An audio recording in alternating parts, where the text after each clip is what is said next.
And with that, I can say welcome in, everyone, to our Sweet 16 coverage of this 2026 NCAA tennis tournament. Alex Gruskin here. We pick things up with doubles action already underway in Chapel Hill. Wanted to make sure our cameras are set. They officially are. And as we join the action between 5th-seeded North Carolina and 12th-seeded Michigan, it's the Tar Heels up an early break 2-1 here on court number 1. Get those scoreboards updated for you. And again, appreciate all of you joining us. There's a lot of action to choose from right now in the college tennis world. We are 5 broadcasts wide here on our Cracked Racquets YouTube channel. Pick your match: Ohio State, Illinois on the men's side, Virginia, South Carolina on the men's side, Georgia, UCLA on the women's side. We got a lot going on. So appreciate all of you choosing to join this feed. Of course, for North Carolina, 26-3 now, excuse me, overall on the season. And yet, for the Tar Heels, it's just the standard they built. It don't mean a thing if it don't end with the ring.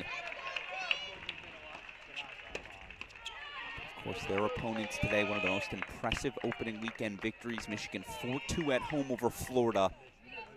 They're the Big Ten Conference Tournament champions. Wolverines entering today's matchup, having won their last 11 dual matches. They've made 3 straight final sites as well. This is going to be a good one.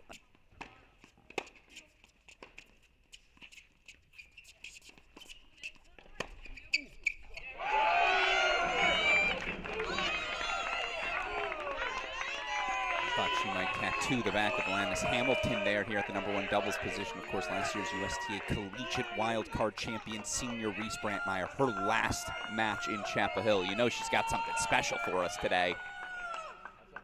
Partnered with the sophomore Lannis Hamilton. You see these two were up a break, the break back for the Wolverines. So back on serve here, but love 30 Tar Heels.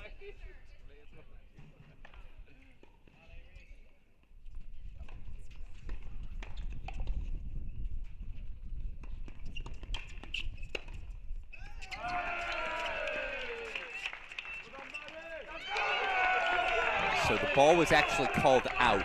That call was confirmed by the chair, but now it's 15-30.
Deciding point coming up, of course, at the #1 doubles position for the Wolverines. Senior Lily Jones partnered with the sophomore Jessica Bernalis. This duo 9-7 on the year, 30 in the country. They earned the clinching 7-6 win for Michigan to grab doubles over Florida last weekend.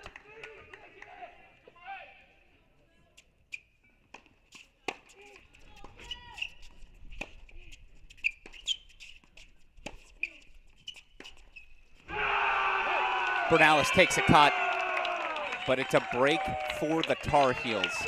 Hamilton, Brantmeyer back out in front 3-1 here on court #1. We'll keep our eyes on it as, of course, we head over to court #2. A 2-1 lead for the Wolverines. Break lead for the pairing of freshman Laura Ronald serving on the far side, junior Reese Miller.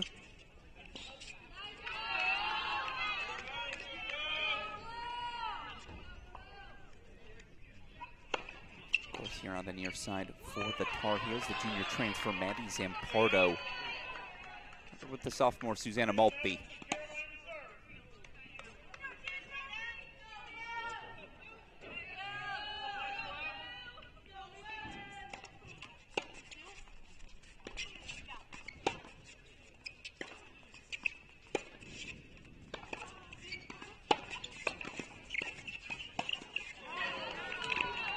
Good pinch forward from the lefty, Ronald.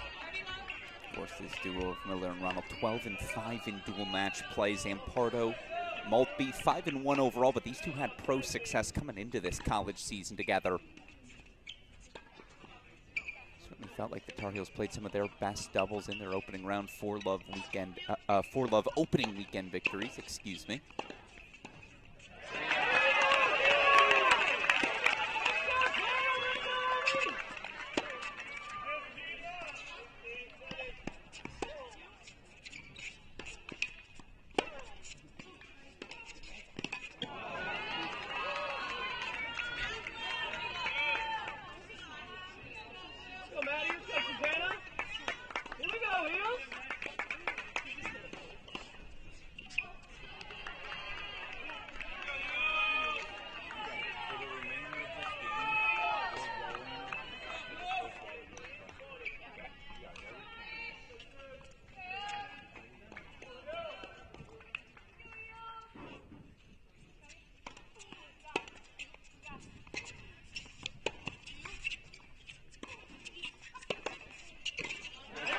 Really well struck. That ball dipped so low at the feet there of Laura Ron. I'll show you that one more time.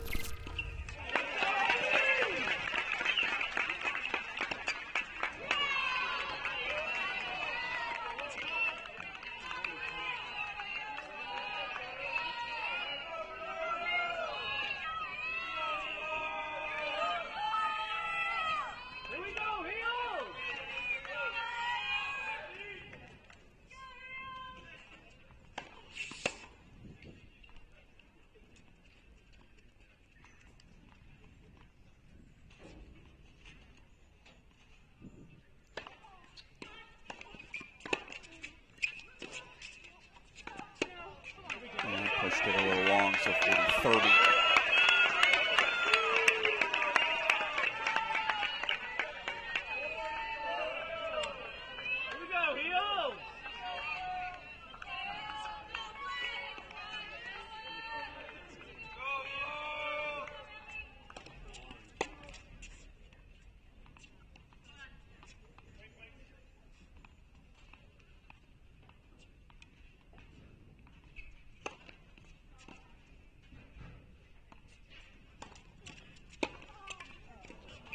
Wolverines do put the hold on the board, 4-3-1. They got the break back. Still trail 3-2 on the top spot. Let's go over to court number 3, complete our introductions here. Then we can start scoreboard chasing. You see the Tar Heels 3-1 up here on court number 3. It's junior Tatum Evans, senior Obi Kajuru. It's a lot of talent to have at a number 3 doubles position, no doubt about it for the Tar Heels. This duo of Kajuru and Evans, 6-1 in dual match play. It's a fun matchup, though, as they're taking on Michigan junior Piper Charney, sophomore Emily Sartz-Lundy, who's serving on that far side.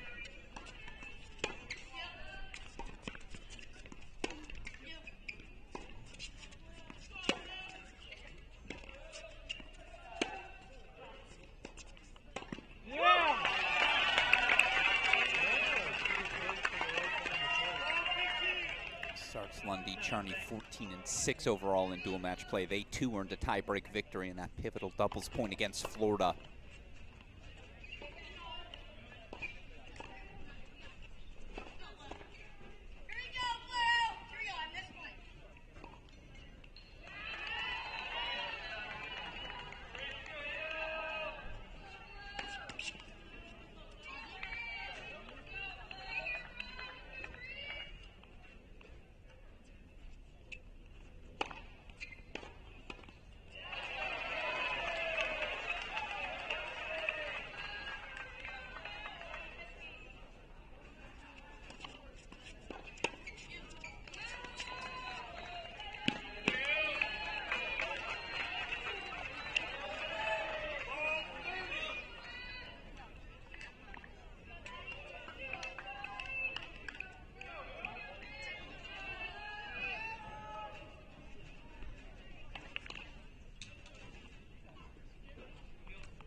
We do feel like Charney felt pressure to have to make a move. Again, the Tar Heels kind of getting whatever they want right now here on court number 3, and what they want is to take a double break 4-1 lead. They'll have 4 chances to do so.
Evans, Kajuru, double break 4-1 lead.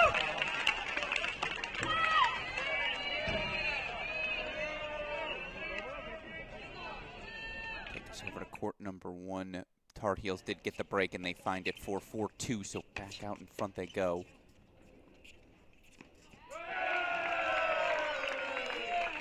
Wolverines did get the break back. Oh, no, excuse me. Tar Heels put a hold on the board for 2-3 on court number 2. So Tar Heels with breaks on the corners. Hold here at the number 1 spot. 15 Love. Hamilton serving.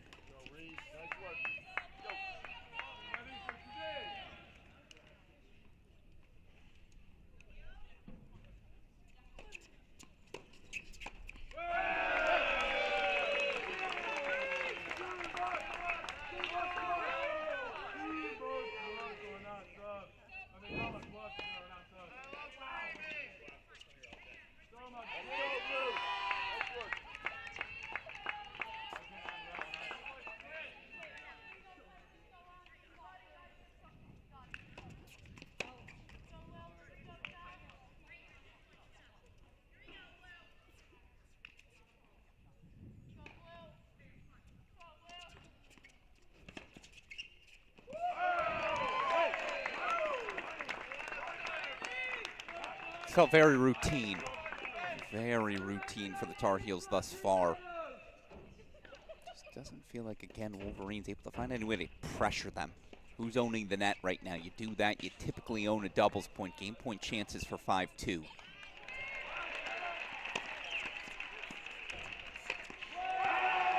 Brantmeyer, Hamilton. 5-2 out in front here on the top spot. Let's go back over to courts 2 and 3. Show them both to you.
Take us back over to the top spot. Tar Heels serving for the, 5-2, but 3 points away.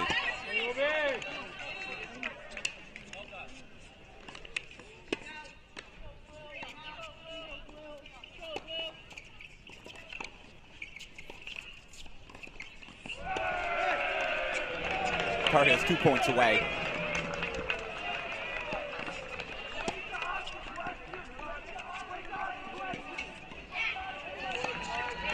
Lundy and Charney have breakpoint chances. Chances for Ronald and Miller as well, but we're going full screen.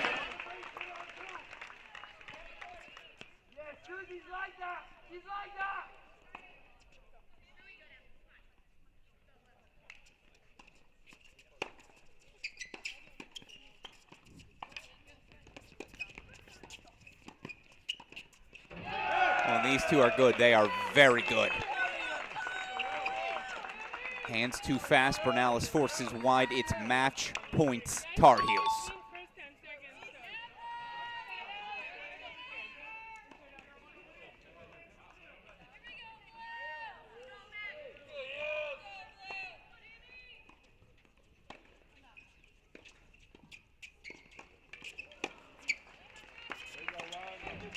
Set to the Tar Heels. Brantmeyer, Hamilton. Very much looking the part of top 10 in the country. 6-2, they grab it here on court number 1, so we'll take it back over to that split screen. Tar Heels just need one of the 2 remaining sets. Michigan grabbing one of the breaks back on court number 3. Big deciding point. Wolverines try to make it a double break on 2 in response.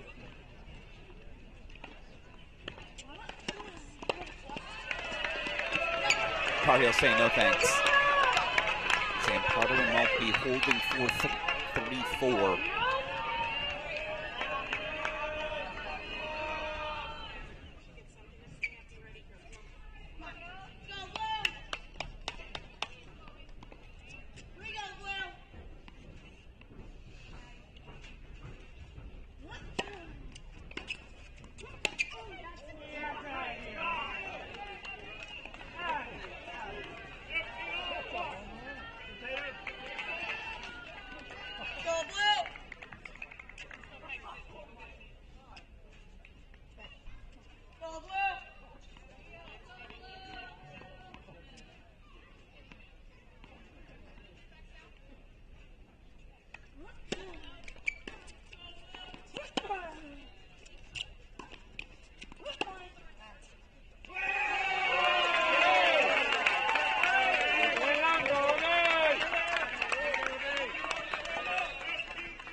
Oh, the right sort of pressure from the Tar Heels. Deep into that Charney backhand corner. She's only to the catch either of them. They have more break point chances to take the double break lead. I will say again, Miller and Ronald, their tough loss last Saturday. They're looking good. Or Sunday, excuse me.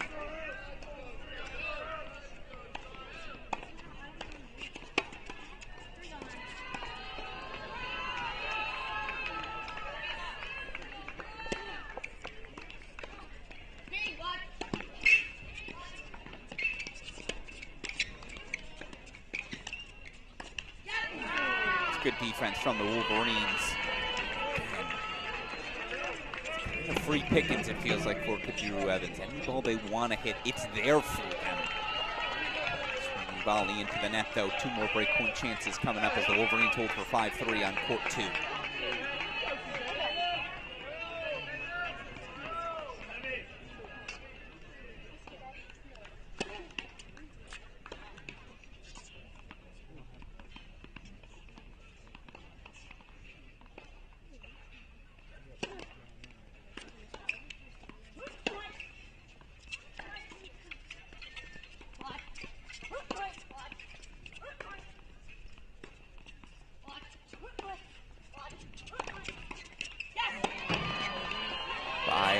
time patiently. You wonder, might Evans have picked one of those, off in retrospect. That certainly lingered in the air for her. It certainly feels like a deuce point match point. Maybe a doubles point deciding point on court number 3. Let's go full screen for it.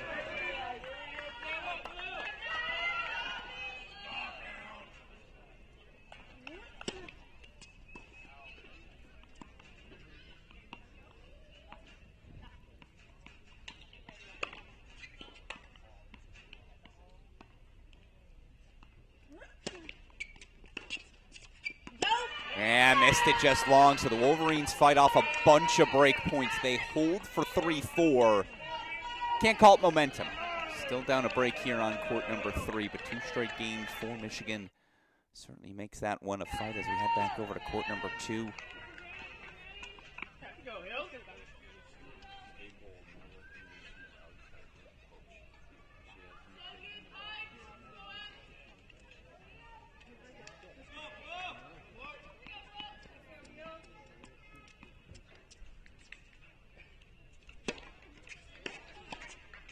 No, it's just been off. Too many of those. So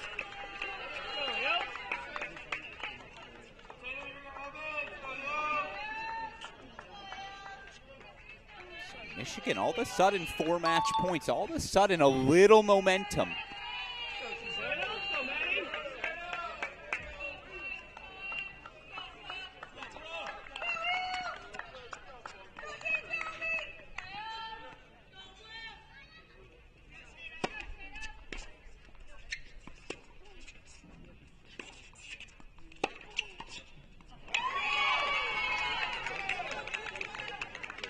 Wolverines level it at 1 set apiece. 6-3 for Ronald Miller.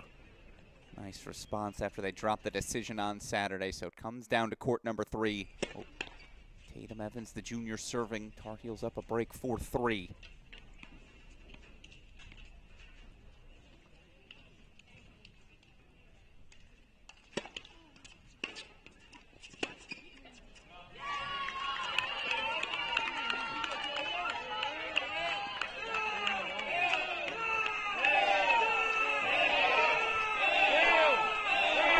This is the sort of NCAA doubles drama we signed up for. You're defined by parity. Things have never been closer than they are between teams in college tennis than today.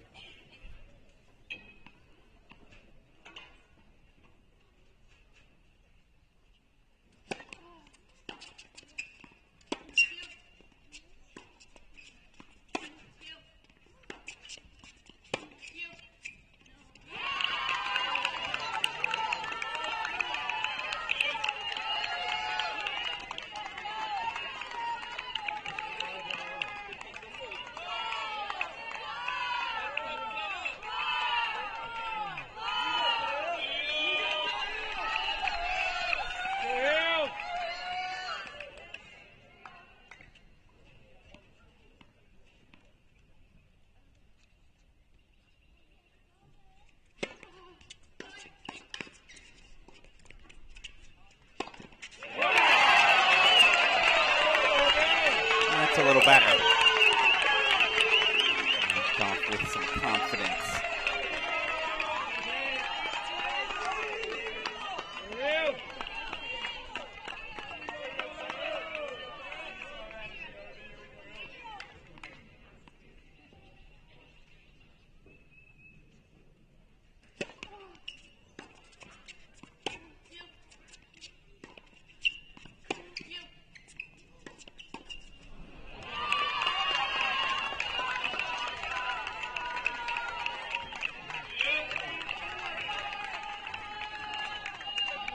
Point chances here for Michigan to get back on serve, make it 3 straight games.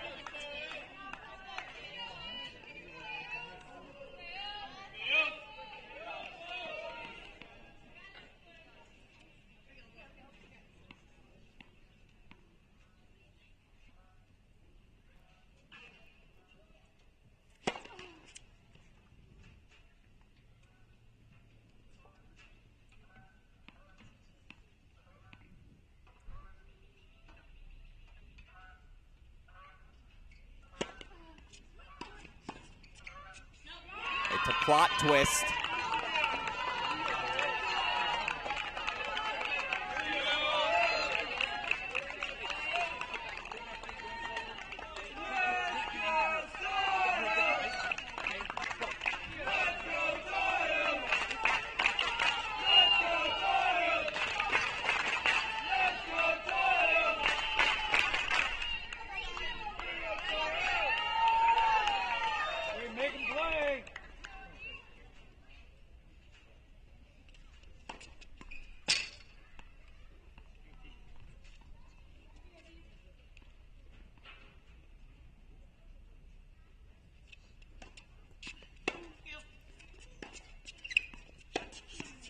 There it is.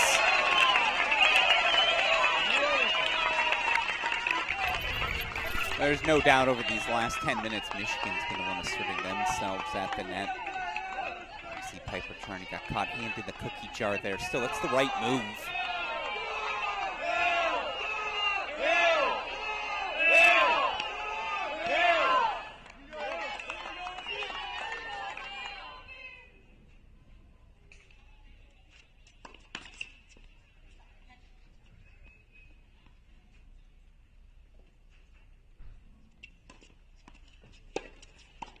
That's why you do it the first time.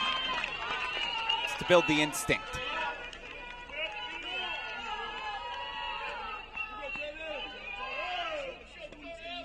Not only a battle between number 3 doubles teams, a battle between head coaches. There you see Brian Calvis, believe the winningest active coach we have in women's college tennis. Ronnie Bernstein climbing up those charts with each and every year.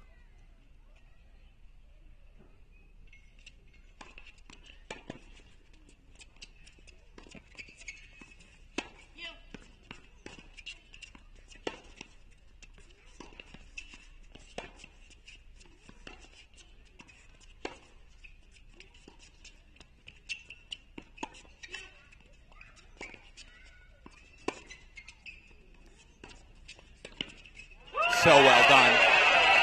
And she kept creeping and creeping over towards that poach. It's good tennis.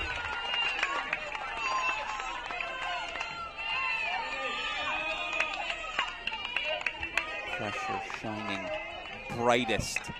It feels like we're finally starting to see these players play their best match. And look, yes, both these teams accustomed to the Sweet 16 life. It's going to take 20 minutes to shake off those nerves.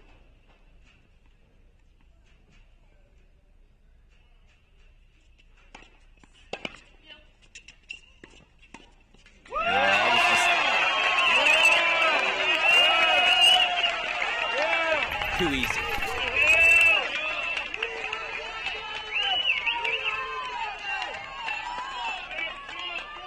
Quick feet there from Evans, a little shuffle, but you hadn't seen her move yet. Holds her ground. Now the Tar Heels have 3 break point chances.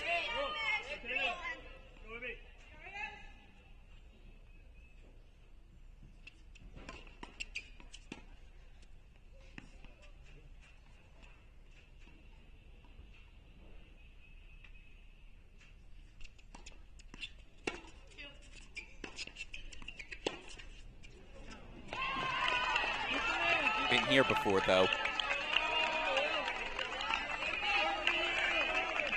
Shawnee dug herself out of a similar situation. I'll learn how to speak.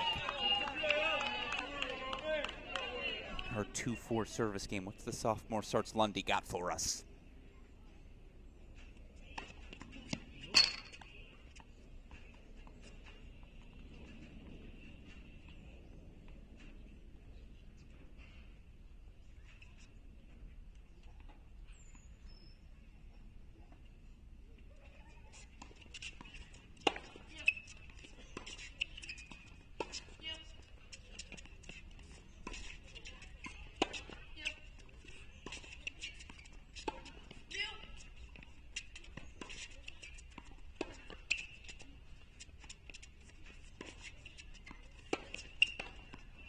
Now we're playing some ball.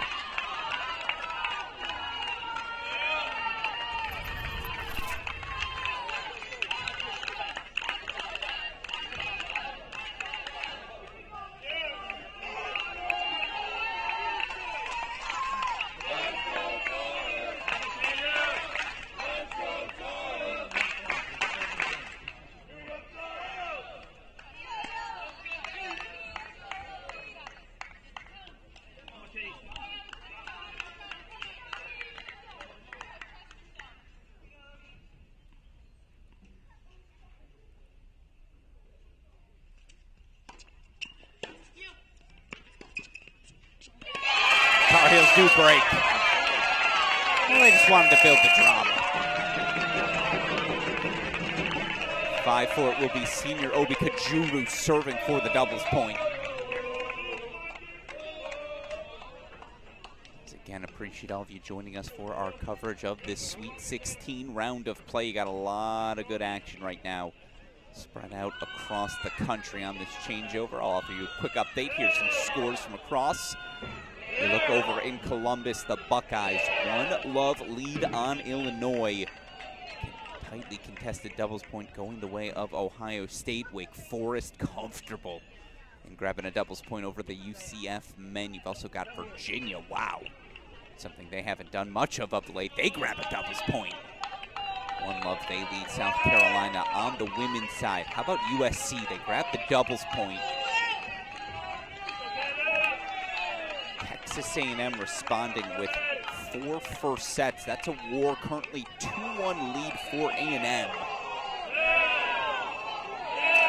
Got the Georgia women 1-love up on UCLA. Texas, NC State locked in a battle in doubles, but we focus here as Obi Kajuru serves for a doubles point.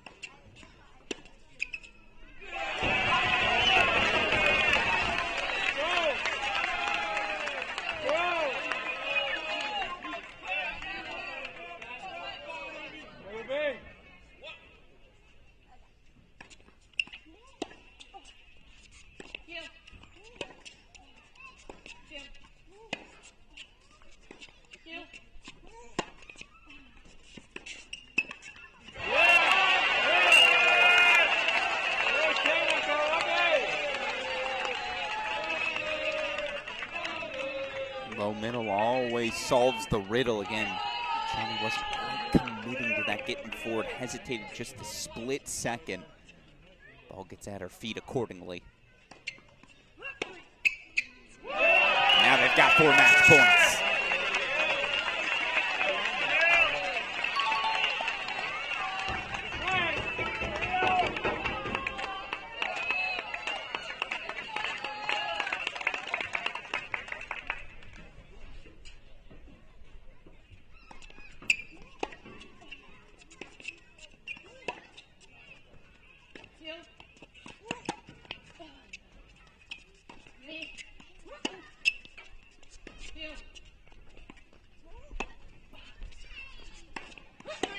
How's that for the finish? Doubles, point, Tar Heels. Tatum Evans, Obi Kajuru. 6-4 on the clinch, North Carolina. 1-love lead over 12th seeded Michigan. We've got ourselves a ball game here in Chapel Hill. So 6 singles matches coming up. Tar Heels going to need 3 singles victories to get themselves back to the quarterfinals. Wolverines going to have to find 4 singles victories if they are going to find their way to a 4th consecutive final site. Would be the first time in program history Wolverines would have accomplished that feat. We'll be back with all your matchups. We'll break down our match calculus for you as well. Going to get all of our cameras set. And then we will rock and roll into our first Sweet 16 singles action. By the way, coming up later tonight on this feed, 2nd-seeded Texas taking on 15th-seeded San Diego. You like drama, you love college tennis. Cracked Racquets YouTube channel, the home for you as Sweet 16 coverage continues. Don't go anywhere. Singles coming up next. North Carolina, 1-love lead over Michigan.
Welcome back in, everyone. Alex Gruskin here. It's 5th-seeded UNC 1, 12th-seeded Michigan, nothing coming out of the doubles. Of course, things got tightly contested there at the end. UNC racing out to a double break, 4-1 lead on court number 3. Wolverines grabbed 3 straight games, had a look at 5-4, but UNC was able to hold. They were able to find the late break, and with it, they were able to find that 1-love lead, and now we dive into our 6 singles matches. They're going to be fun across the board.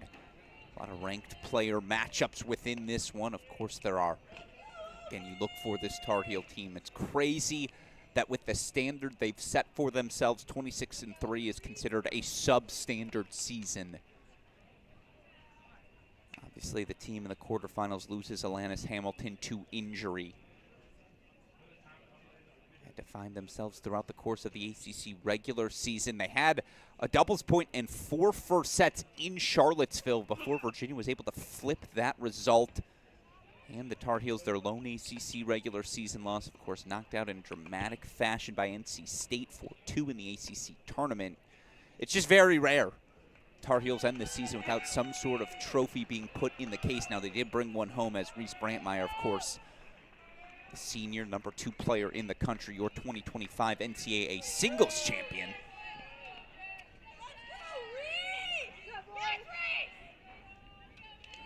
But boy, wouldn't Reese Brantmeyer love to end things with a second ring. 1-love, she and her Tar Heels lead. Of course, her opponent today here at the number 1 spot, the number 8 player in the nation, Michigan junior Piper Charney. Charney ready to rock and roll. Let's say those 4 magical words. Let's play some tennis.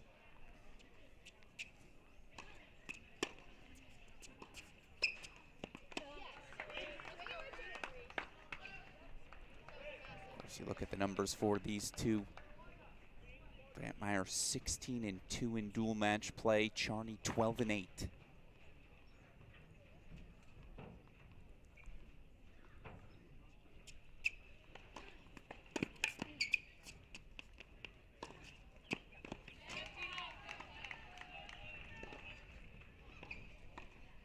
What you're going to have to do today if you're Piper Charney. Be at your absolute best. Going to expect a lot of backhand slices in this one. But if you see a forehand you can get in behind, you have to. Because if you don't, Reese Brantmeyer certainly will.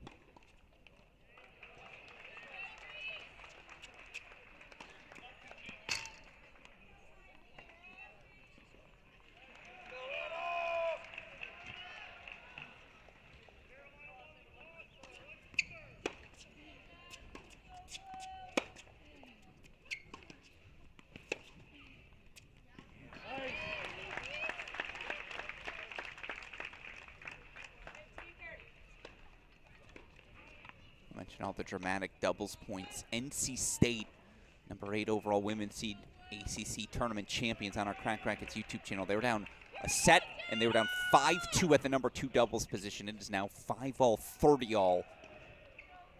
It's Mark Bay on the call for that one. You can find it here on our stream.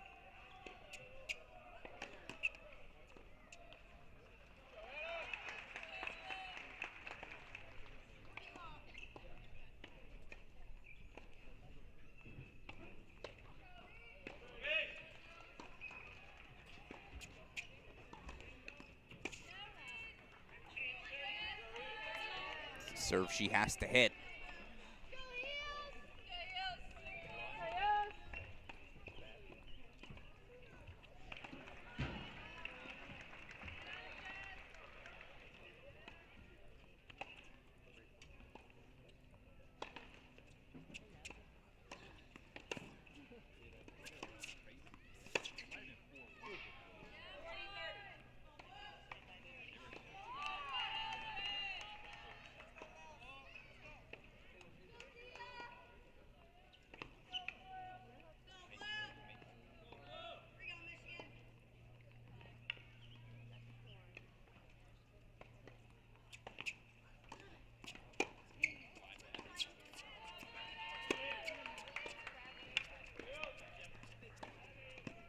Not bad. It's only one game, but you need belief. To see an early hold on the board for Piper Charney might be exactly what the Michigan junior requires. Long way to go. One love, though. Up she goes here on court number 1. Take us over to court number 2. Again, I want to introduce all of our action. Then, of course, we can start scoreboard chasing here on court number 2.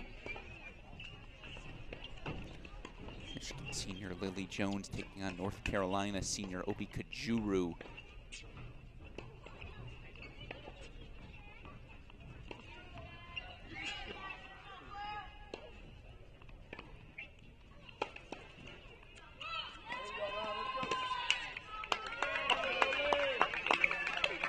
That's Kajuru hold on the board for 2 love.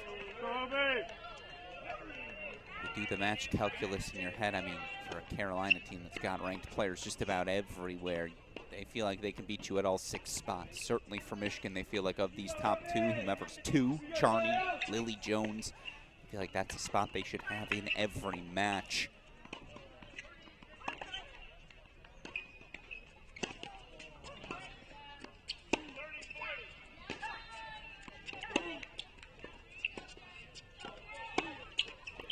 Kajuru 17-4, time for the team lead in singles victories. Lily Jones 14-6. Second on the Michigan team, earned the clinching victory, of course, 3 sets over Indian Houghton to send the Wolverines here to the Sweet 16.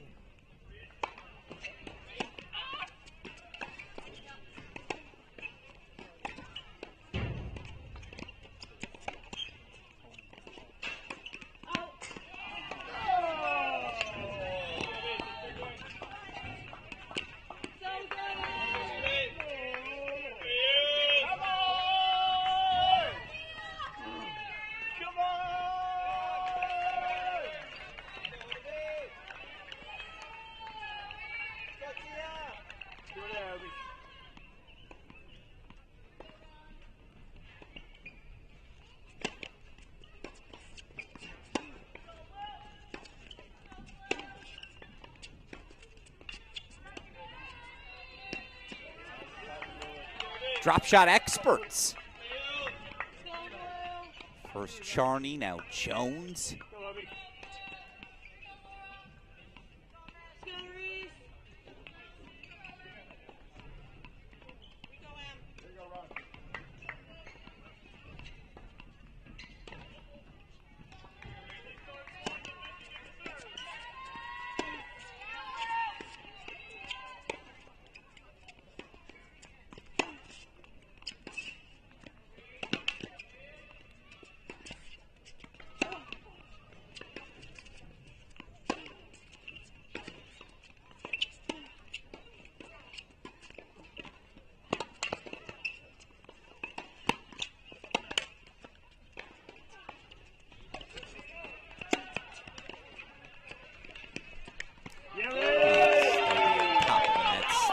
This one's going to be really fun. We'll get you back over to it. In the meantime, let's head over to court number 3. She's been the anchor, maybe the most improved player in the country, Michigan junior Reese Miller, 20-4 in dual match play. Her opponent today, her fellow junior Tatum Evans. Evans just another casual 16-3 season. I love it, Tatum. Opening break to Reese Miller, 1 love 30 all.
Evans breaks right back.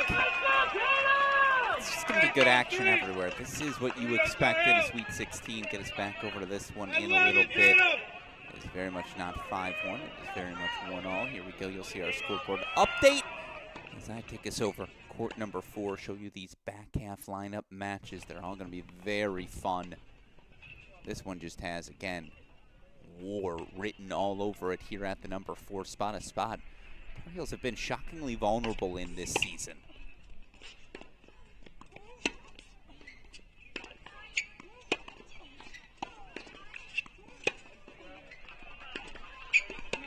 Too talented of a team, these Tar Heels, to be 13-8 at this position with all the depth they have, but they think they have found their answer.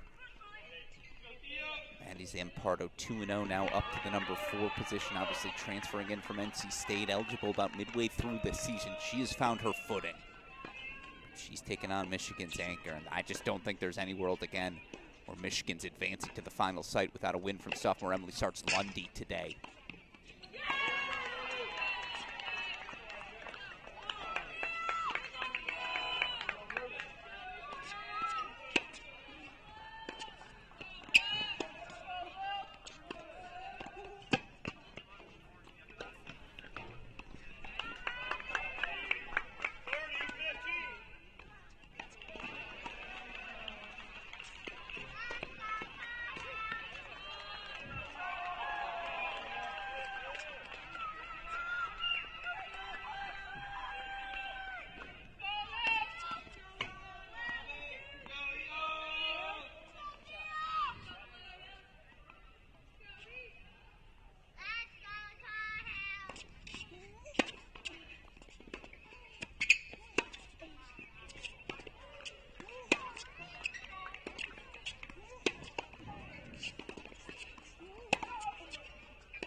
And that's the best version of Maddie Zampardo.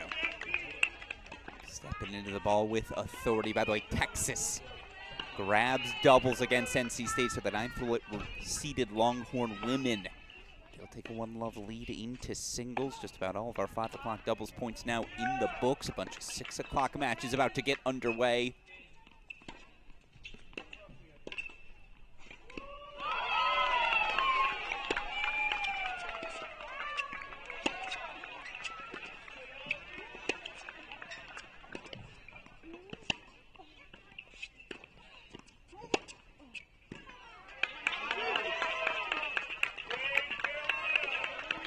Board goes Maddie Zampardo. So down to break early, though, as Sarts-Lundy, the 2-1 lead out in front here on court number 4. Over we go now, court number 5.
It's a break for freshman Anna Fry.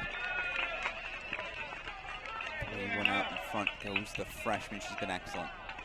Excellent in her freshman season. Fry.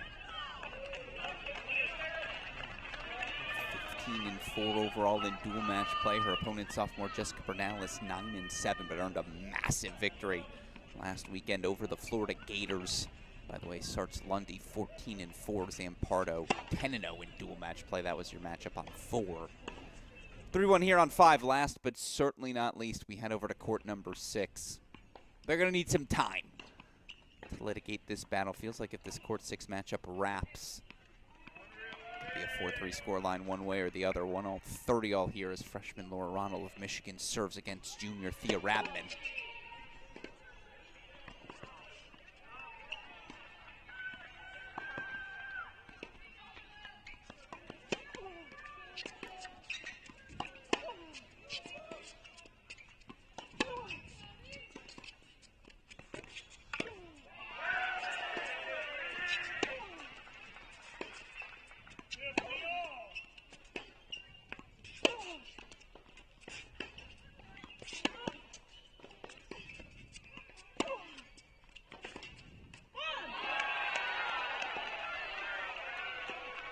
Freshman Ronald 4-2 in dual match play, in and out of the singles lineup this year as Michigan searched for their options.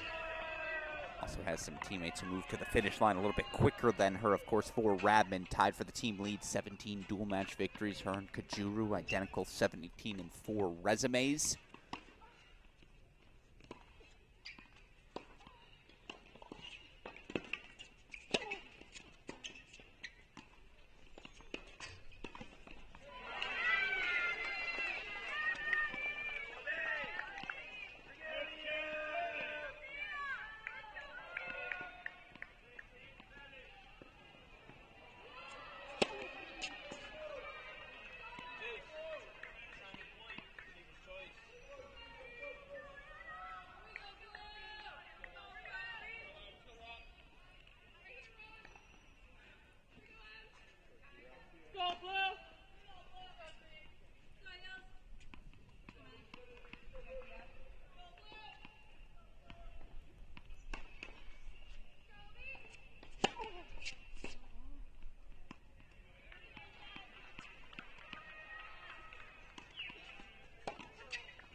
Break for Rabman for 2-1. All right, so let's go check in on some of our other action. Now we can start scoreboard chasing. You've met all of our singles matches. First things first, take us over to court number 2. 3-1 break point chances here for Obi Kajuru.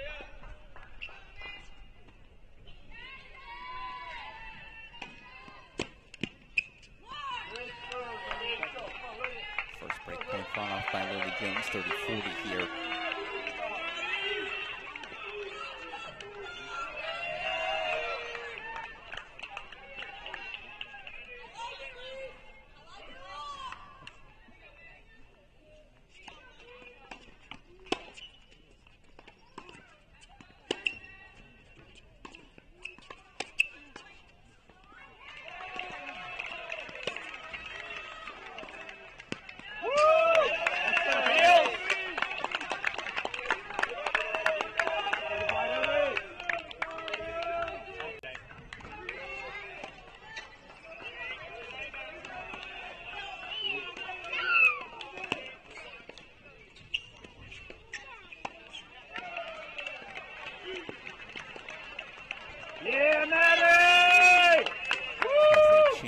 Can get us back over now. Court number 4, 4-1 lead for Kajuru.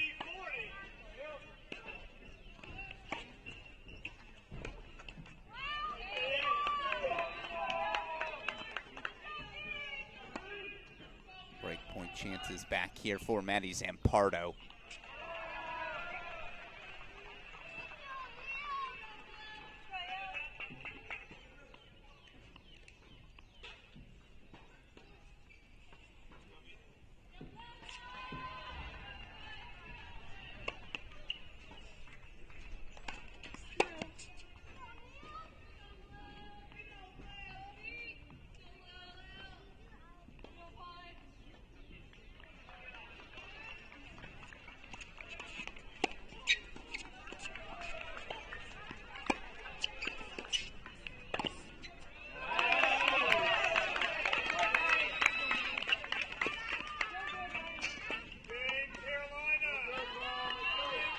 Zampardo does get the break back. Tar Heels are looking pretty good. Here at the start of singles action, want to show you all of our singles scoreboards for the first time. This is where things currently stand. Tar Heels with the break leads, courts 2 and 5, although Bernalis actually just grabbed that break back, so they're back on serve. 2-3 there. So the one big lead belongs to Kajuru, but of course Ia Rabman, that break 2-1 on court number 6. Go check back in on court number 2.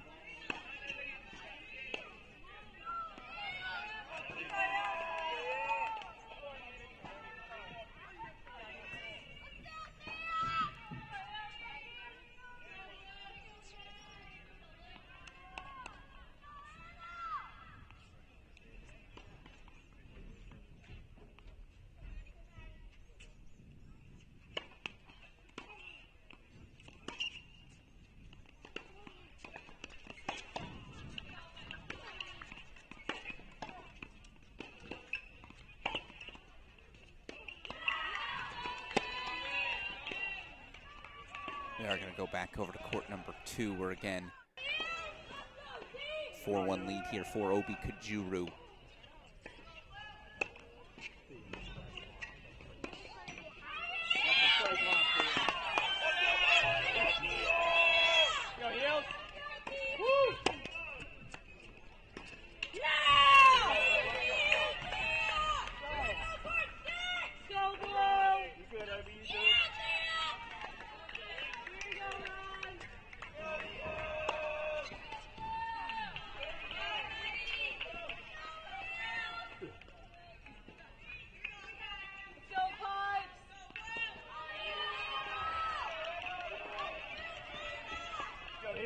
Come on, Abby!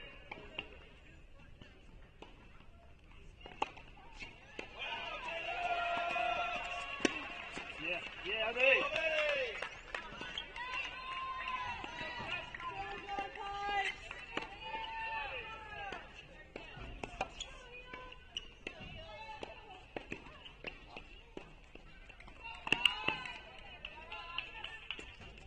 Yeah, Maddie!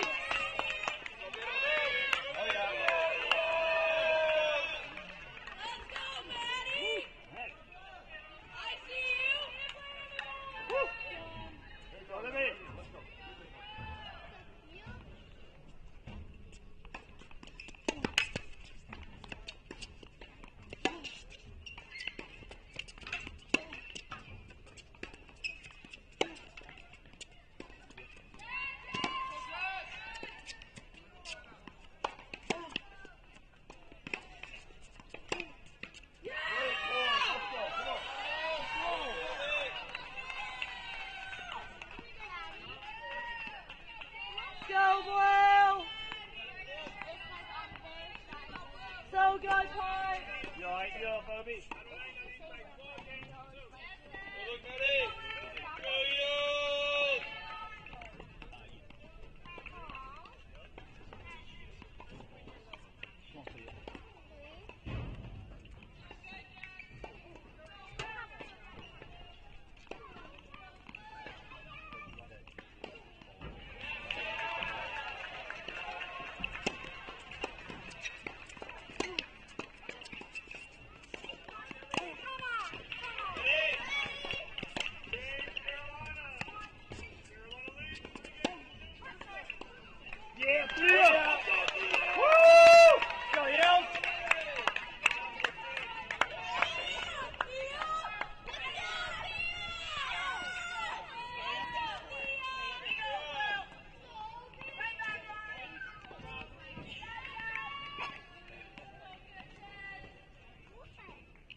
Mary.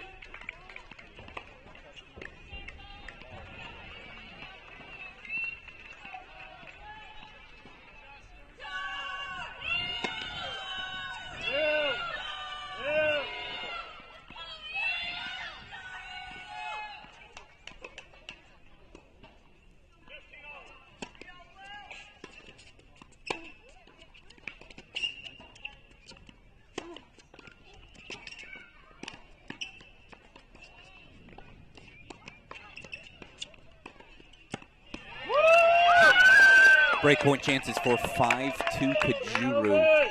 Can't show you the game scores everywhere else right now. I mean, come on now. Tar Heels starting to find some rhythm. 3 straight games for Zampardo on court number 4. Fry, 4-3 lead on 5. You see Evans to break 4-2 on 3.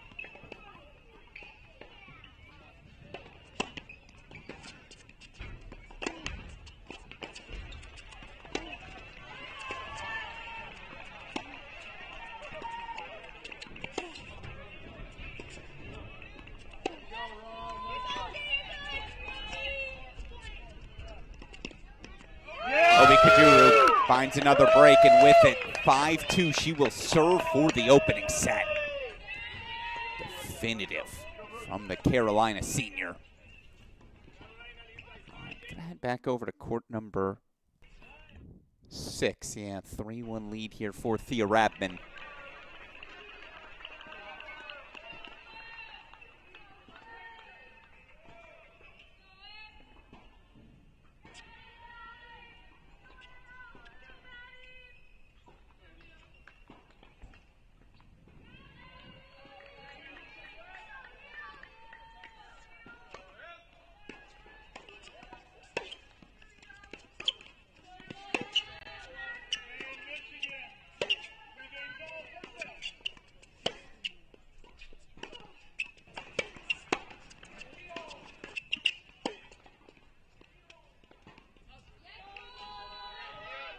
I think this is the spot, though. If the Tar Heels are going to win an NCAA championship, do they need 3 victories from this number 6 singles position over their next 4 hypothetical matches? You just feel like, again, with the depth that this group has. Noah Lannis Hamilton in singles. You feel like she'd be the best number 7 in the country, let alone at 6.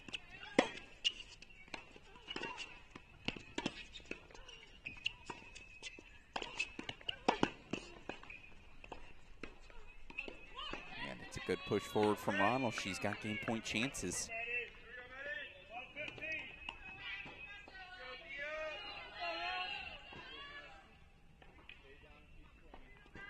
Go, Maddie.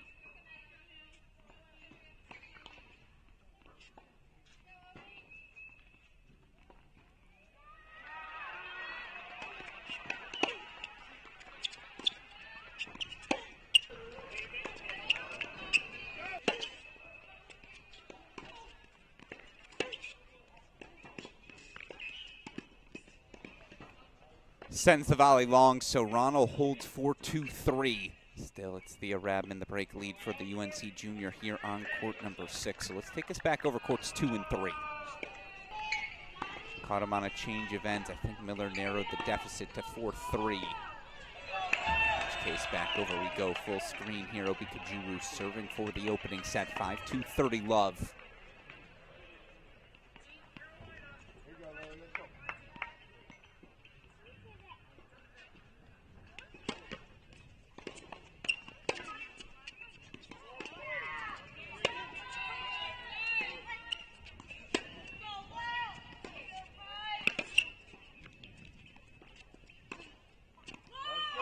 That's a little better.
Opening set, Kajuru. Back over we go, court number 3. 4-3 lead. They're back on serve here, but so the Tar Heels do grab the first set off the board. 6-2 set goes the way of the senior Obi Kajuru. Lily Jones beat her back in the fall. It's a nice result for the Tar Heel senior as she gets ready for her final push. Ooh. Yeah, Reese. Yeah, Reese.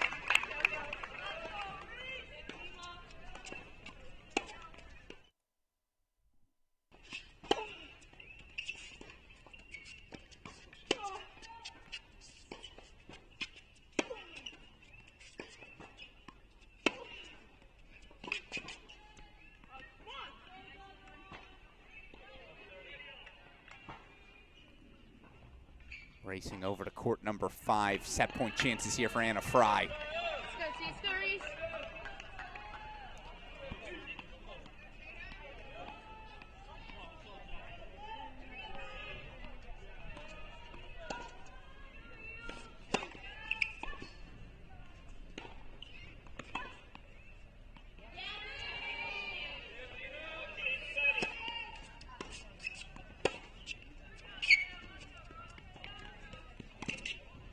Taken care of by Anna Fry. It's a second first set for the Tar Heels.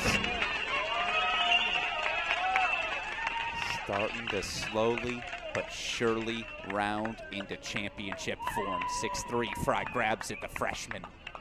Second first set on the board for the Tar Heels. Over to court number 1, 4-3. Piper Charney leads on serve.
The backhand a little wide for 40-30.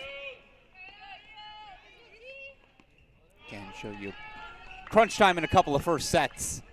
1-3-4, all 4-3 leads. 2 for Michigan, 1 for the Tar Heels. All of them, though, I believe, on serve.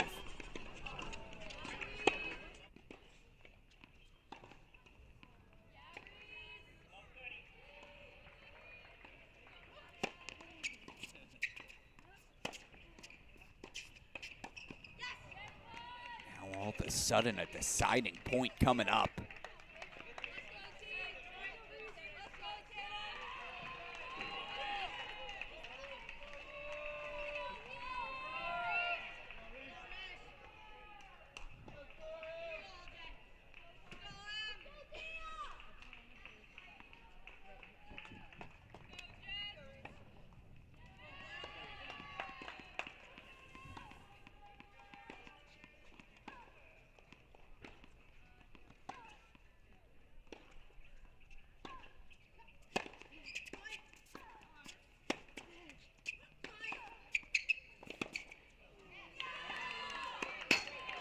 Charney breaks for 5-3.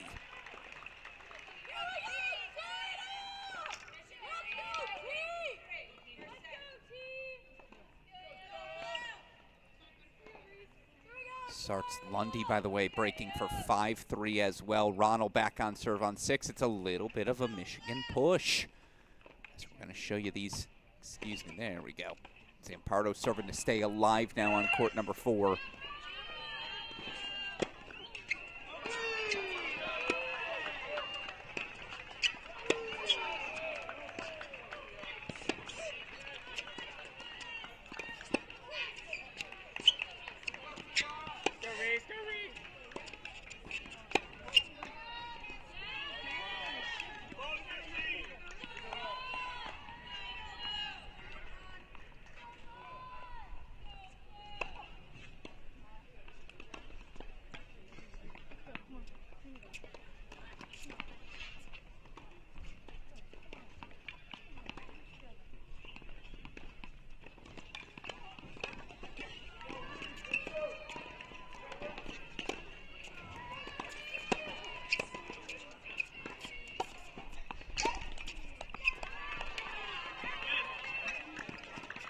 I mean, come on.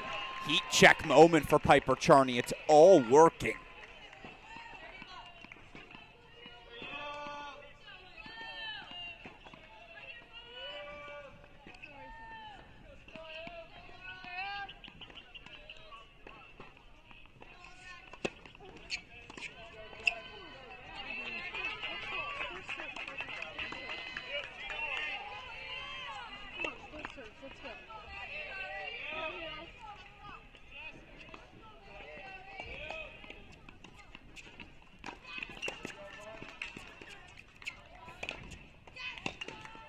Set points, Piper Charney.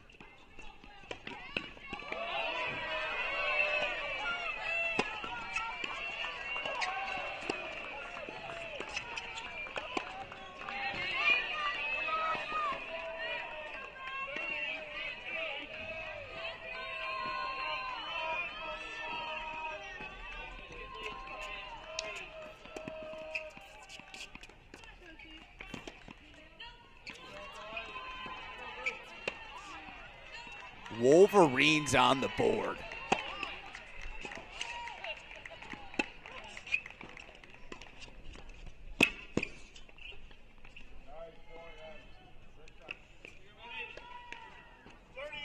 And you wonder if Elizabeth Scotty's doing this more for her player than any sort of argument, just to try to provide some sort of catalyst for the senior. That's a huge moment for Michigan.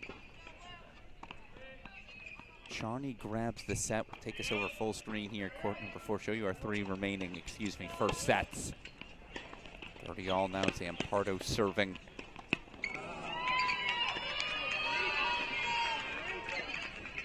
Miller out in front 5-4. Ronald's out in front 4-3 on 6. It's getting interesting. As Sarts Lundy, I believe, just found the line. And with it has set points.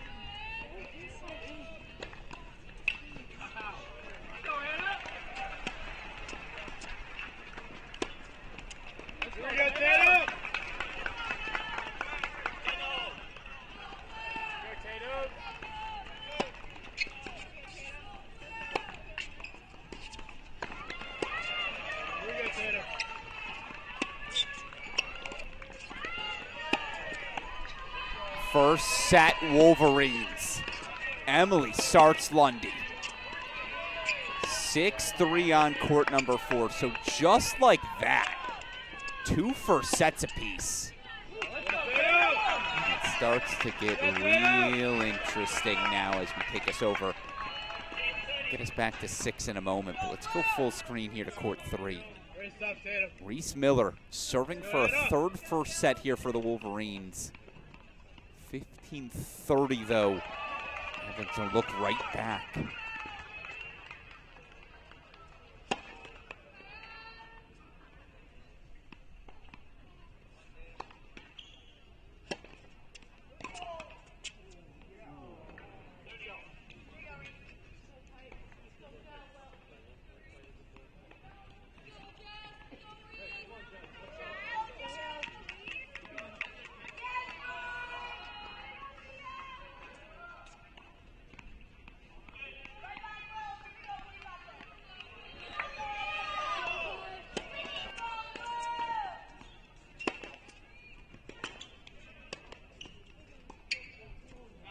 Of course. Little flick of the wrist from Evans. Right place, right time. Breakpoint chances, right back.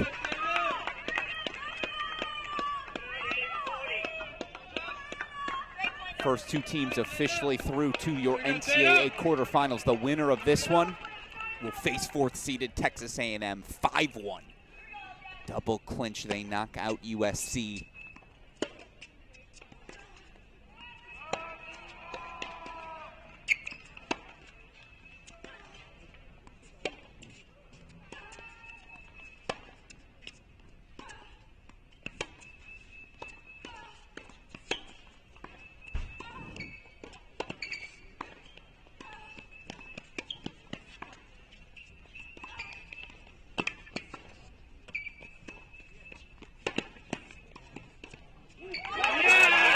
We'll play on. Huge break back from the Tar Heel Jr.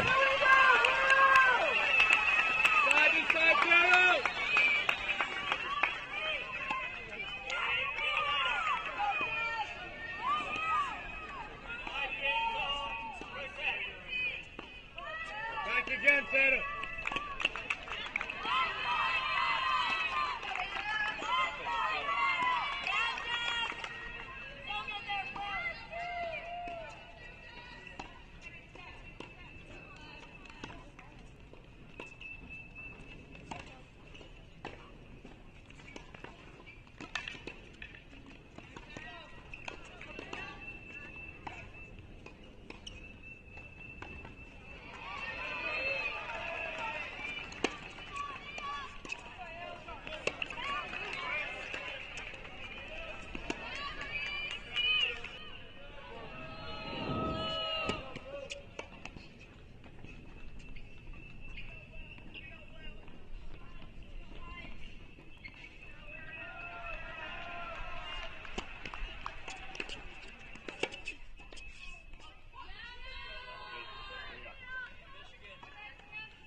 Ronald breaks and will serve for the set.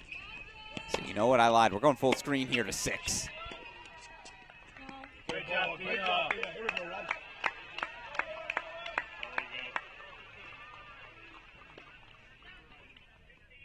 Rob. Show you where things stand in all 6 of our matches there. You see your scores.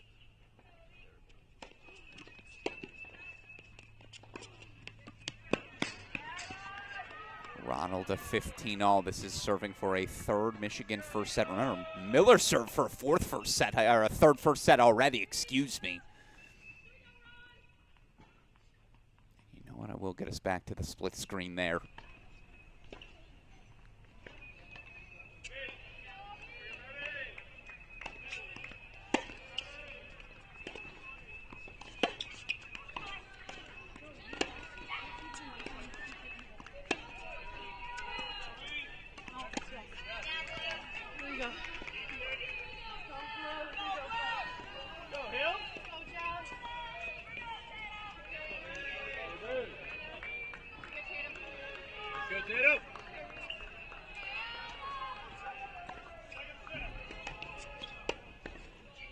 Other winner, by the way, Georgia.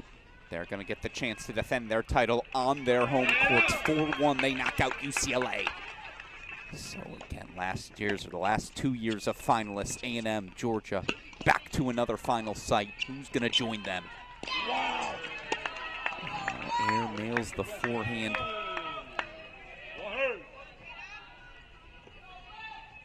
Miller at 15-30, Ronald 30-all.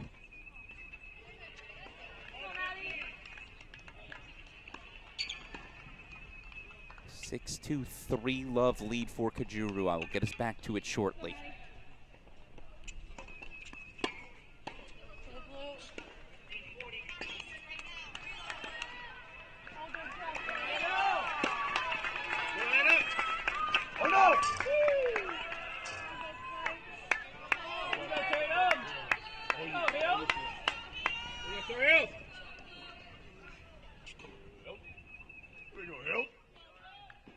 Breakpoint chances back here for Rabman.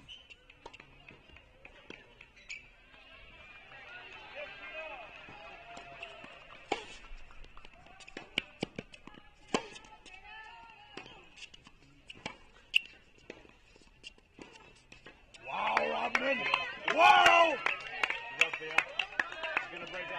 It's a break back, first set extended. Back over will go court number 3.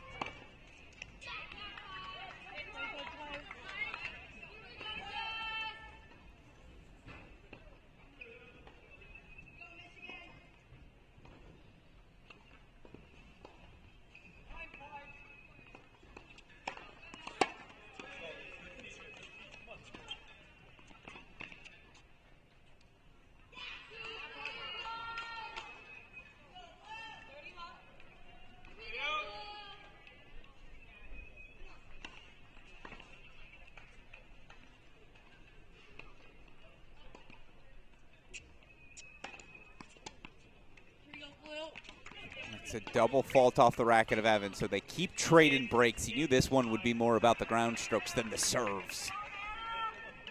So Michigan still has their looks. Courts 3 and 6. Oh, look at potentially, by the way, 4 first sets as the Wolverines try to fight their way back. But it is looking like they're going to stare down a 2-love deficit. Obi Kajuru, 6-2, 3-love, and I believe this is 40.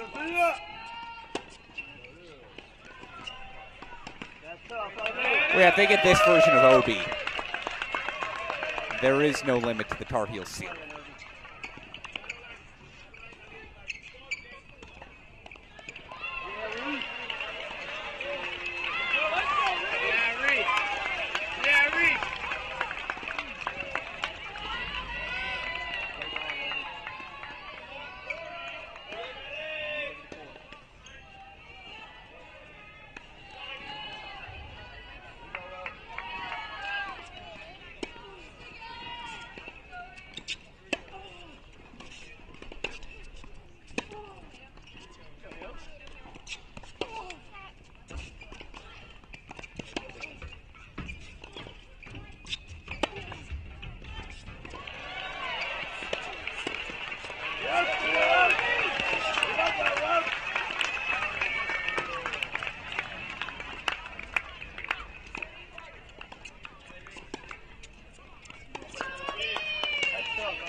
I mean, the physicality is ridiculous. Obi Kajuru has Lily Jones on a string, finally sends one wide. Meanwhile, Tatum Evans' breakpoint chances to force a tie break.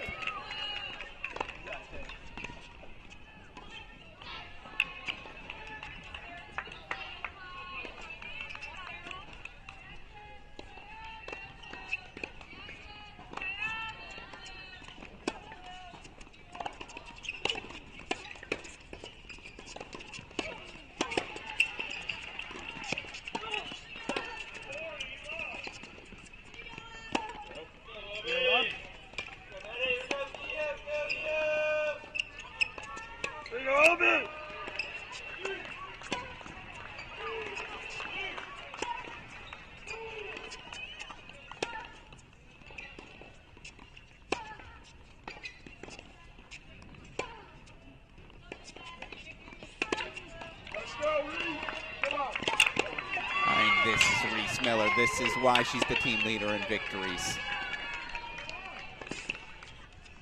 How she's been able to take that leap forward. I believe our scoreboard was behind. She just grabbed a third opening set for the Wolverines.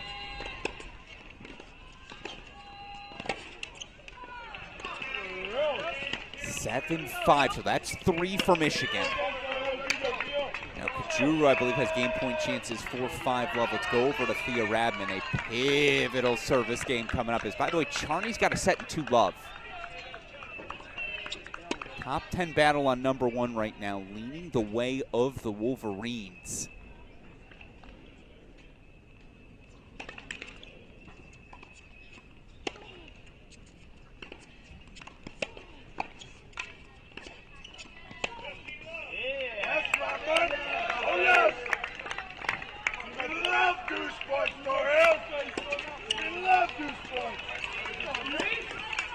I guess we love deuce points.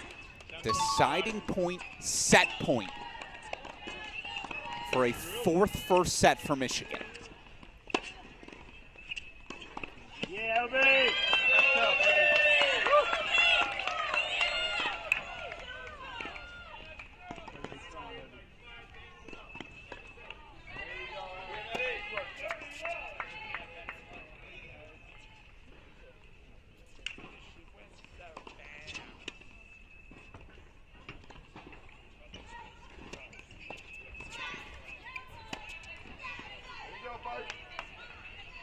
By the way, Kajuru, 5 love. We're going full screen though for this. No. Set to Michigan. 6-4, the Wolverines grab it. Well, don't look now. As I'm going to race back over to court number 1. Set and 3 love lead for Charney. So we can just straight up show you the scoreboard here as they change ends. Who would you rather be, the team with the doubles point, 5 love lead on the board on court number 2, or the team with 4 first sets? Because right now, number 12 seeded Michigan has 4 of them.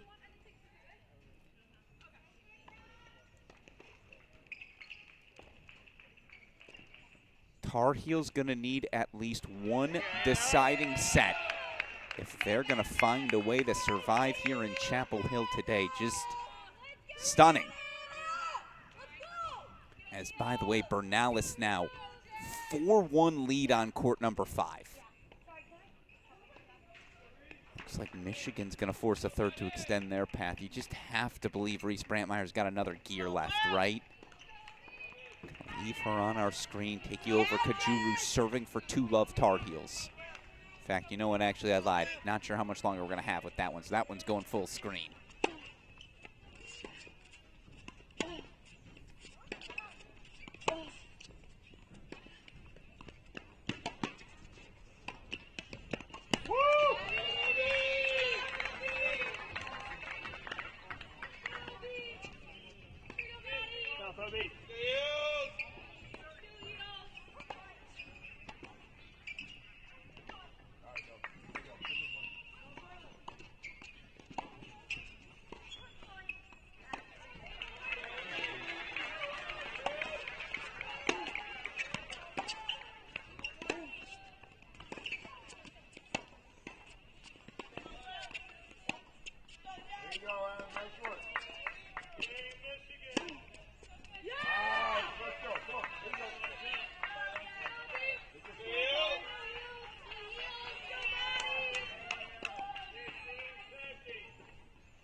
Breakpoint chances to stay alive. Look again, 4 first sets for Michigan. That's Lily Jones's job now. On court as long as she can be.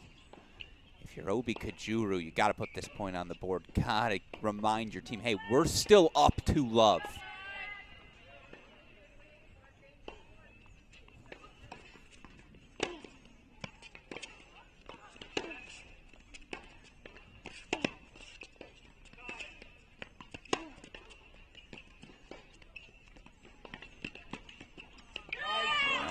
not yet.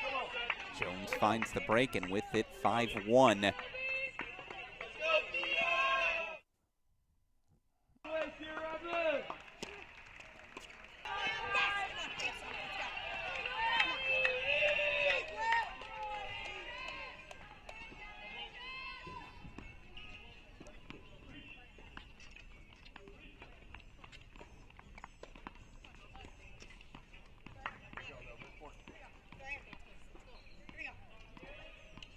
Go Tar Heels.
From love 30 to 40-30 Charmy. I mean, she got knocked out in straight sets last week, and it wasn't particularly close either. What a turnaround.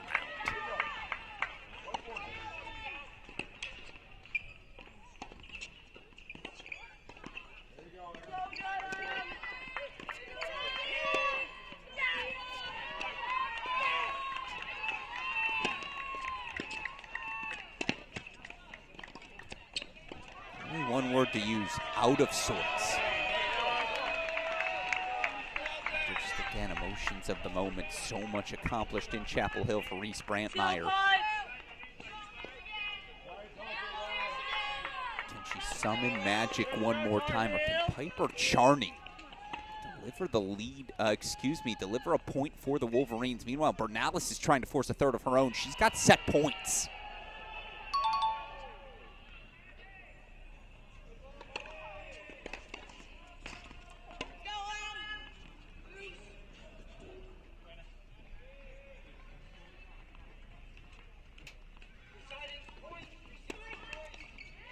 Reese.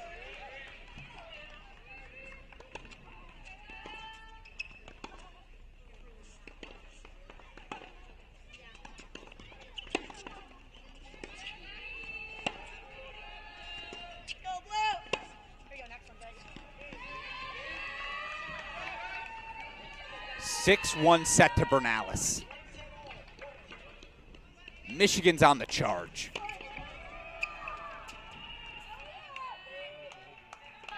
Now again, makes it that much more important. Obi's got to get off the court here. Yeah, just starting to pull a couple things.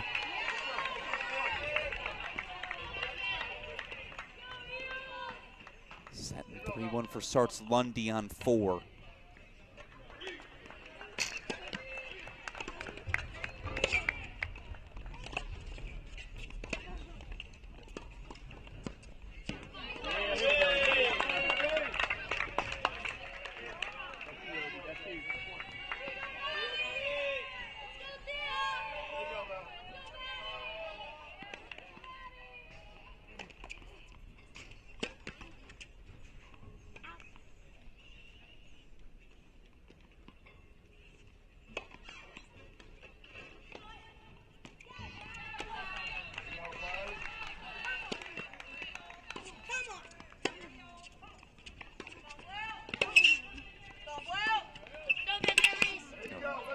Just a different Lily Jones.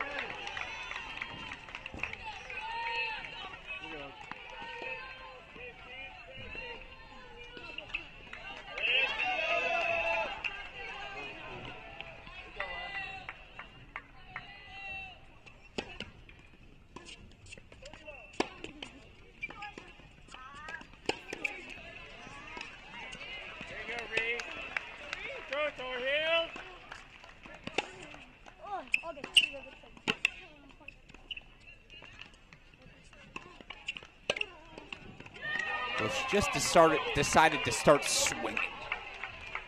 And now Jones breakpoint chances for 3-5.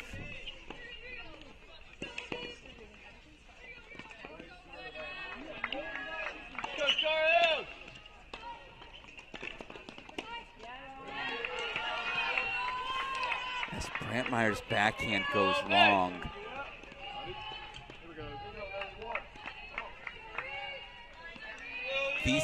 This is a deciding point for 5-love Charney.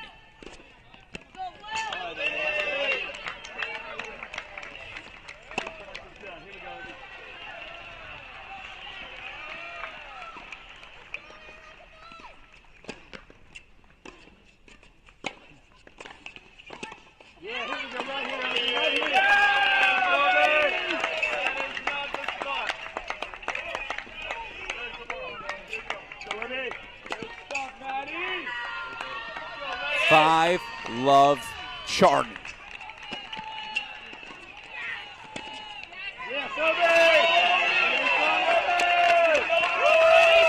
As Obi Kajuru does close things out. Hand up, that's on me. 6-2, 6-2, so it will be 2-love Tar Heels. Question is for how long, as again, show you where things stand. 6-3, 5-love here. We'll take you. Sarts Lundy, breakpoint chances for 4-1. And the volley goes wide. She finds it. Excuse me, game point chances. So the break lead's consolidated. So you see where Michigan might be able to find 2 more points. They grabbed 4 first sets. 7-5, 1-love. They lead at 3. It's still early in those thirds. So again, couple of change of ends. Obviously, we'll get you back over to 1. By the way, starting top of the hour, second seeded Texas taking on San Diego State. These are our scoreboards.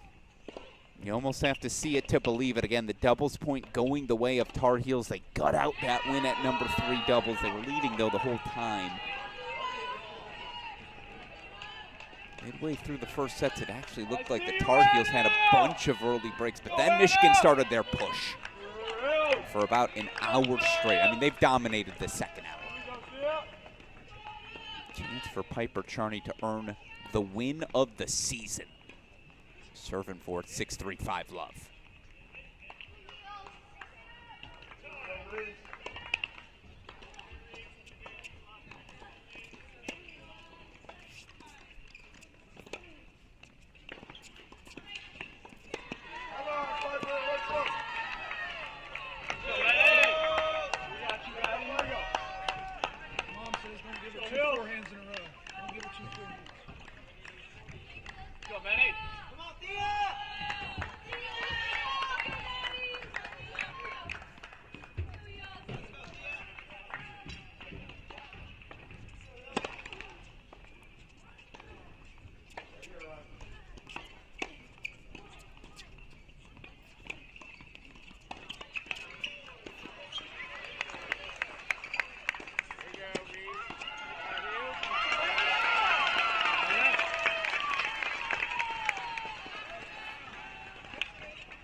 Best backhand she's maybe hit all match.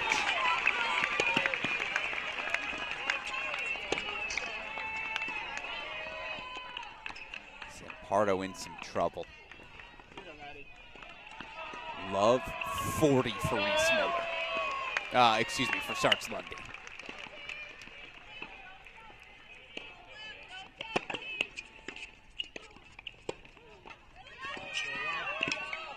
Wow! Where has that been? That's routine. That's it. Here we go. Let's go, Rab. Let's go, Rab.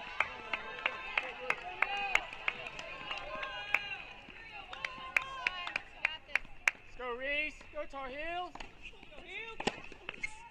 Great stuff. Let's go. Let's go. That's it, buddy. Great stuff. Let's go. Let's go, Tar Heels.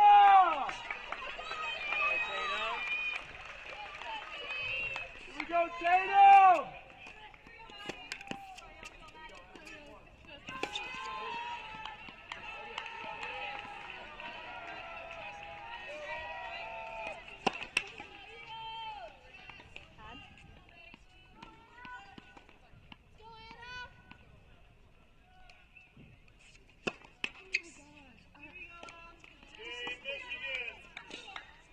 Five, 1 Wolverines. As it's a deciding point, match point on 1.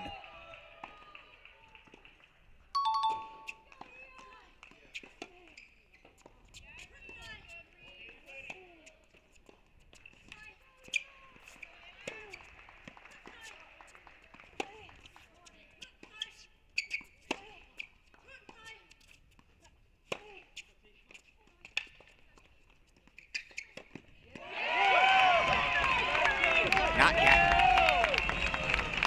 Not just yet for Reese Brandmeier.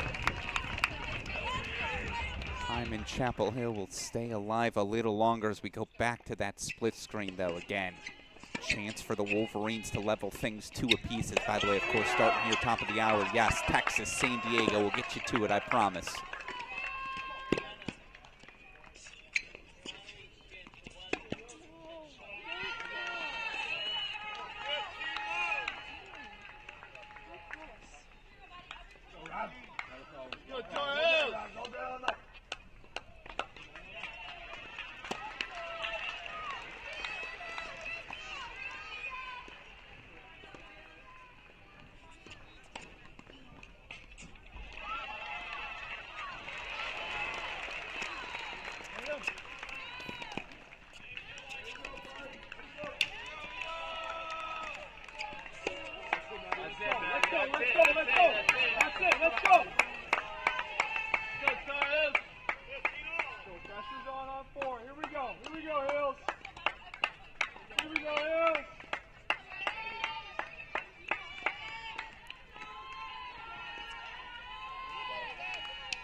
It's just, again, just so clean.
Michigan on the board. Emily starts Lundy 6-3, 6-1.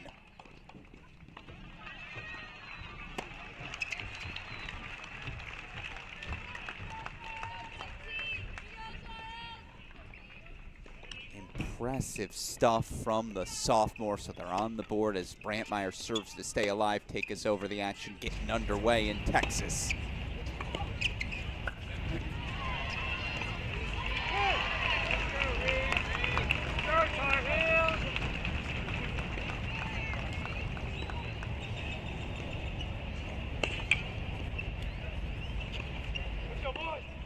Point chances for Reese Miller to extend things. Again, it is all Piper Charney, though. 6-3, 5-1 lead for the Wolverine.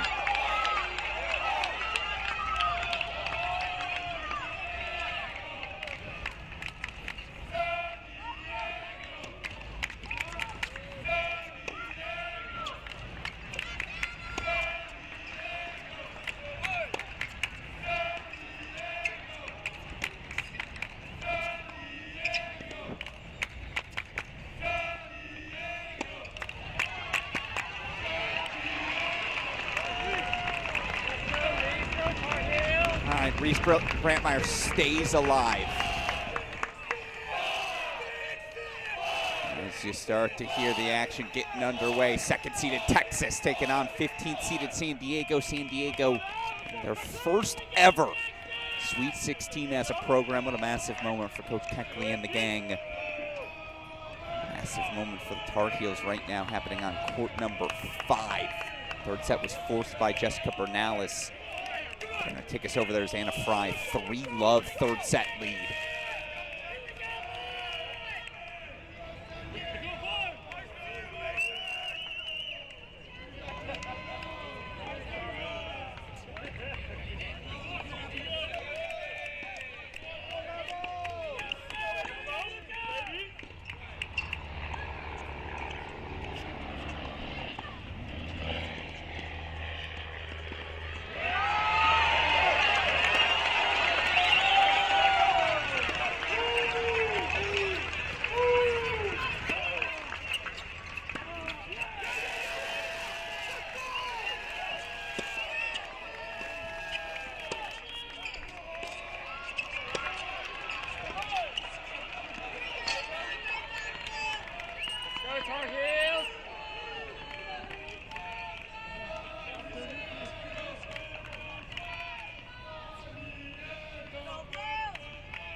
There we go again, Texas. You hear that energy. This one's going to get boisterous. Let's go back over to court number 1.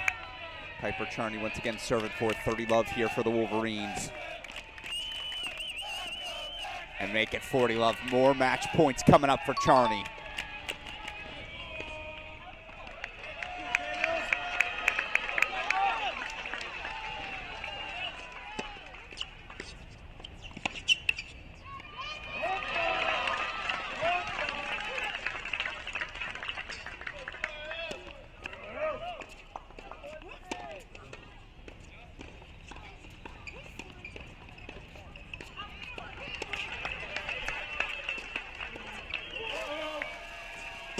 Piper Charney, the win of the junior season.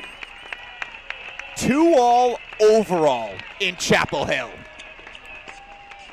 6'3", 6'2", she knocks out senior Reese Brantmeyer. And you see the frustration for Brantmeyer. That's not one you're ever expecting if you're the Tar Heels. Michigan has put themselves in a position. Now Anna Fry out in front, 3-love in her third set. Obviously we'll keep our eye on that one. 3 singles matches remaining. Both teams need 2 of them. Michigan upsets on courts 3 and 6. Will take us over court number 3. Just, by the way, want to introduce all of our doubles matchups here in Austin. Of course, battle again between second-seeded Texas, 15th-seeded San Diego here on the top spot. It's the all-freshman pairing of Colin Ivanovsky, both for hair, taking on senior Lambert Rouland, sophomore Adrian Barrett. 1-love break lead here for Ivanovsky and for hair. And over to court number 2 we go. 1-love break lead here for the USD seniors. It's Oliver Tarvitz, Theon Clausen. No, excuse me, service marker was wrong. It was an opening hold as they take on senior Seb Dorsley, freshman Lucas Mariano.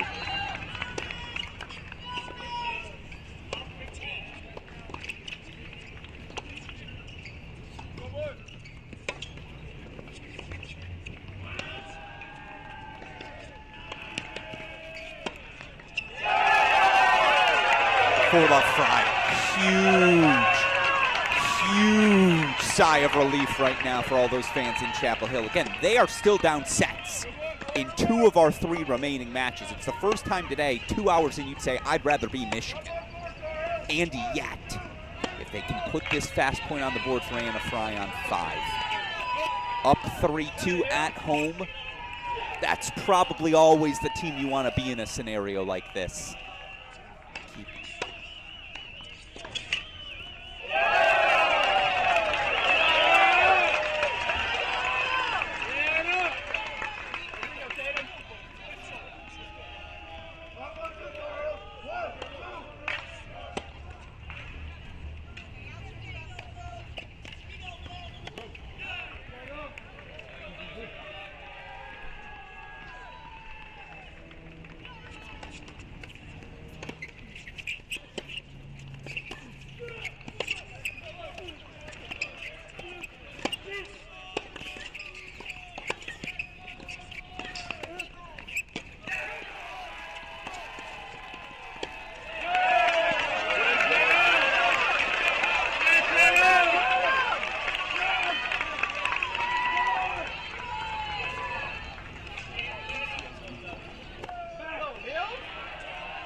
Let's go.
apologies for having some issues with the scoreboard. We are now good to go. Anna Fry, 5-1, serving to give the Tar Heels the lead.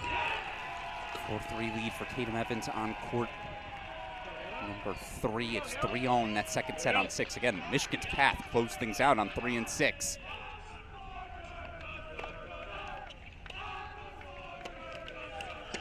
Oh my gosh.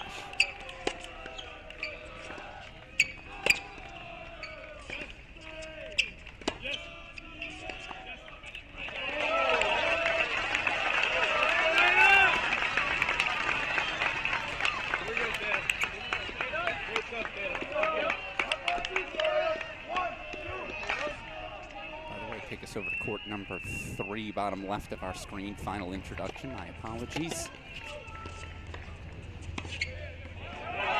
2-1 lead for the sophomore Alvaro Ojikar Jr. Seb Erickson. Good to see Erickson back and healthy as they take on the San Diego freshman pairing. Vincent Marisco, excuse me, the freshman partner with Monvidas Balciunas. Meanwhile, match points here for Fry.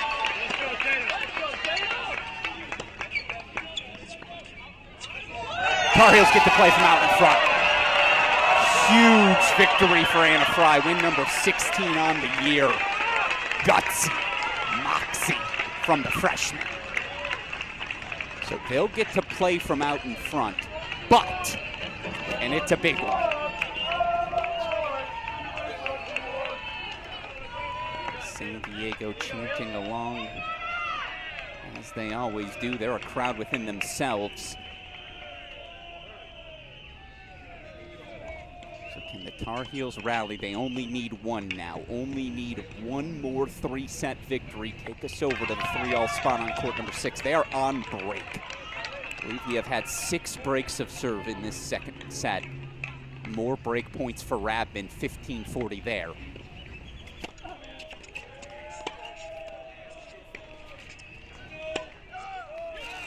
3-1 lead for Ojikar and Erickson. Of course, if you're a Tar Heel fan tuning in, eerily similar to last year's Sweet 16, right? Tatum Evans, the clinch over Gabriella Broadfoot over NC State. I remember it. Certain all of you Tar Heel fans tuning in do as well. Show you our single scores, by the way. That's where things currently stand in Chapel Hill. That's how we got to 3-2 Tar Heels. That plus a doubles point for UNC. Break lead here on 3 for Texas. Let's go check in again. All 3 of them, courts 1, 2, 3.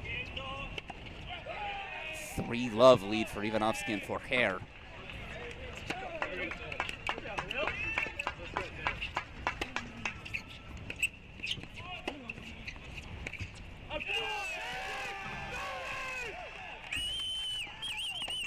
Only team to win a title in all 3 portions of the calendar, right?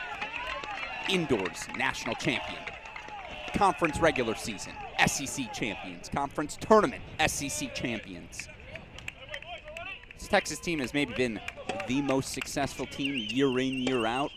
Them, TCU, Virginia, Ohio State, they've been one of the programs of the 2020s. Can they put that first trophy in the case?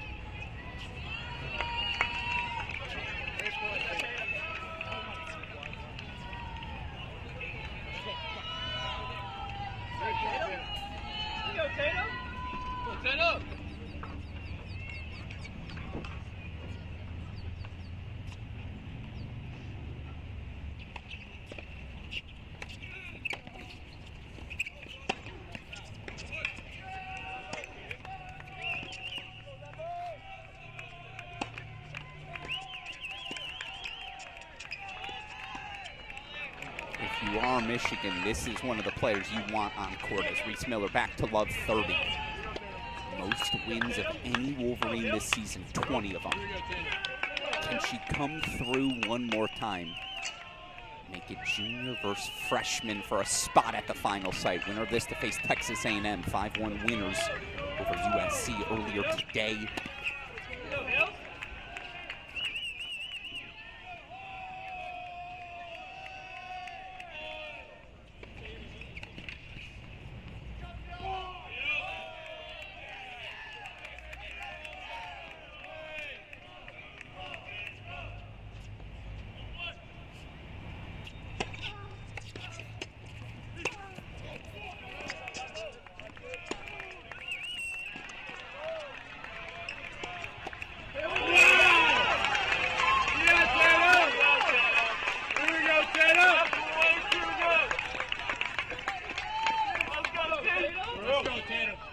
we go.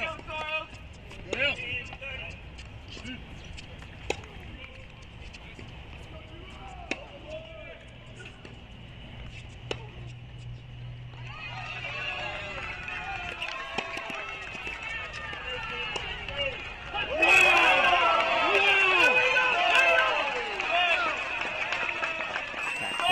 Meanwhile, we have our first men's team through to the quarterfinals, and both our defending champs, Georgia, Wake Forest. They're going to get the chance to defend those crowns in Athens. Wake Forest 4-1 winners over UCF.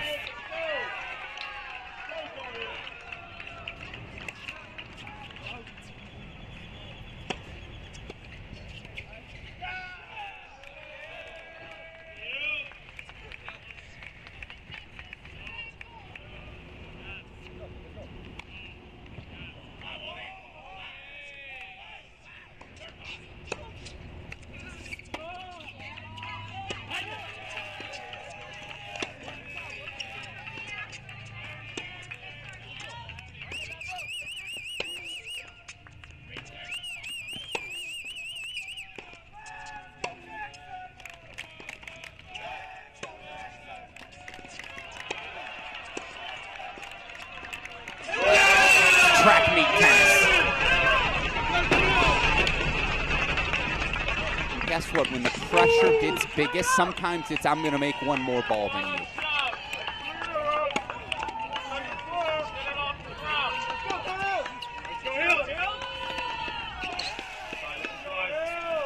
Hop over to Texas in a second. They've got a deciding point chance for 5-love.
Still a break lead, by the way, 4-2 for Texas on 3, on serve on 2, but 5-love. They're serving for a bagel.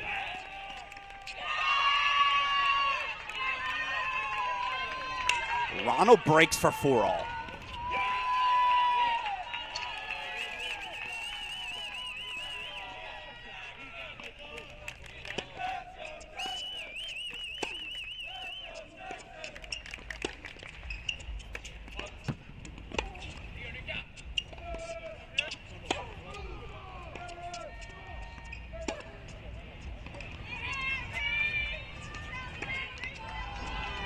Reese Miller breaks. She will serve for 3-all.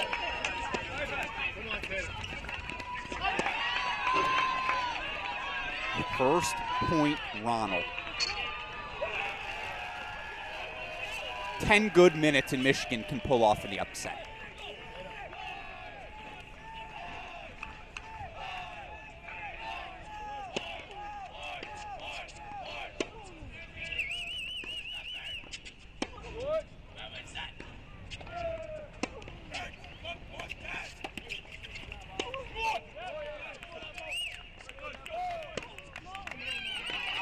To 15 all we go. Meanwhile, let's pop over to Texas.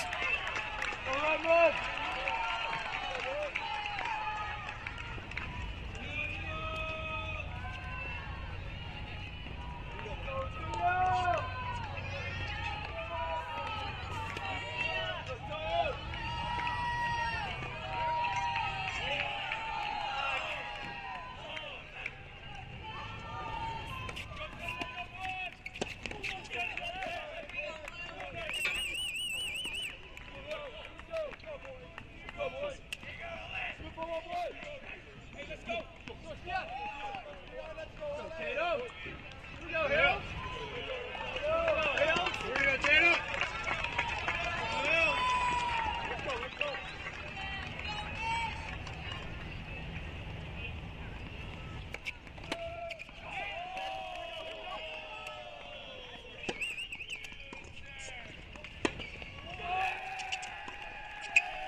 Bagel on the board for Texas.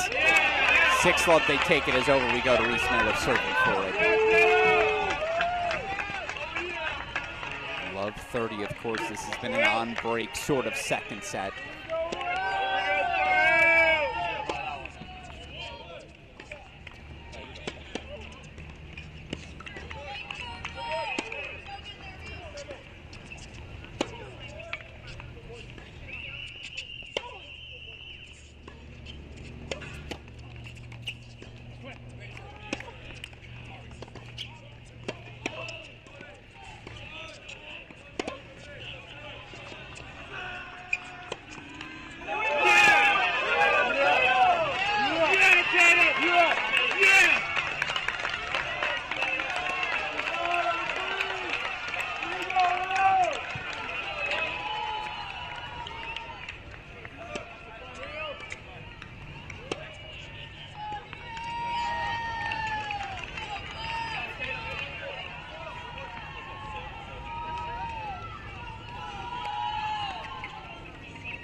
Crowd roars.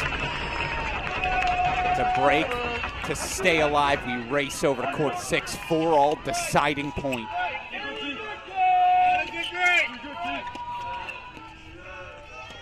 Let's go, Tatum!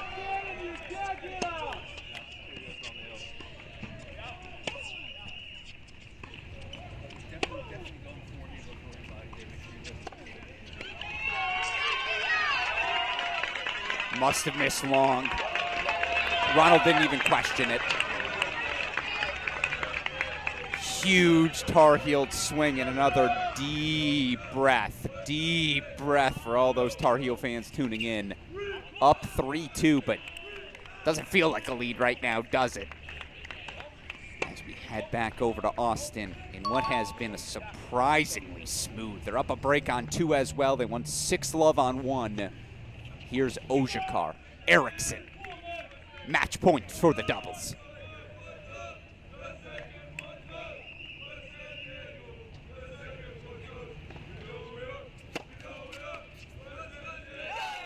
Doubles, point, Texas. They get their sophomore Seb Erickson back. They look like number 2 overall seed. So 1-love Longhorns out in front. Get us back over there for the start of singles in the meantime again. On break in that second set on court number 3. Back and forth they go. They're on break at 6 as well. In fact, I think we've had 9 breaks, certainly no fewer than 7.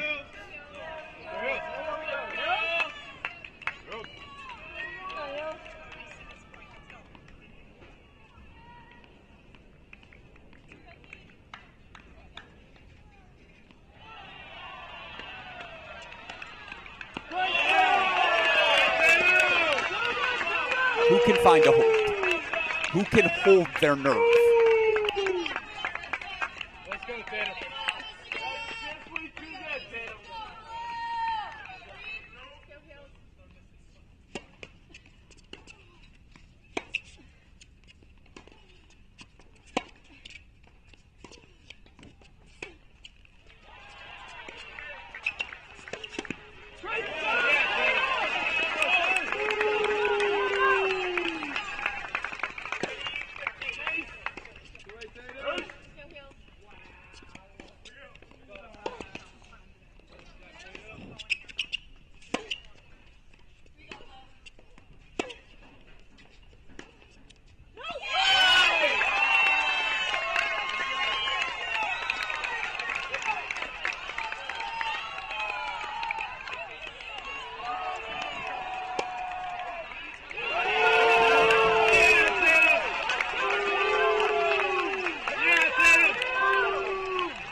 It's pretty good from Reese Miller.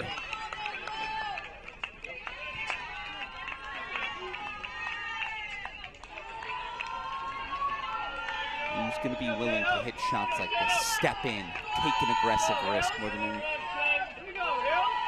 keyword there being take a risk.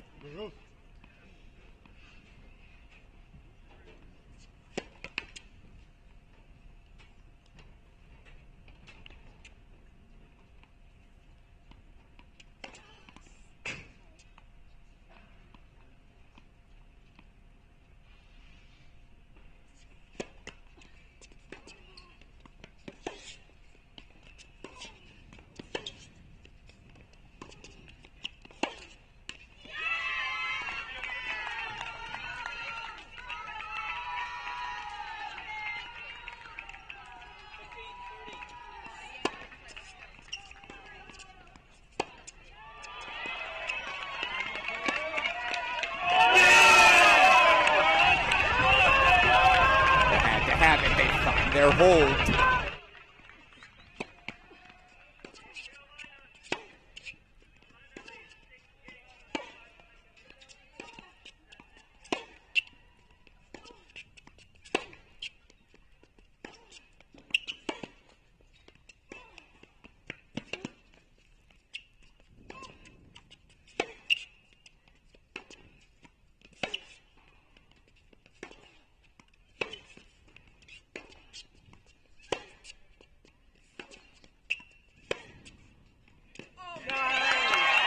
Really well done.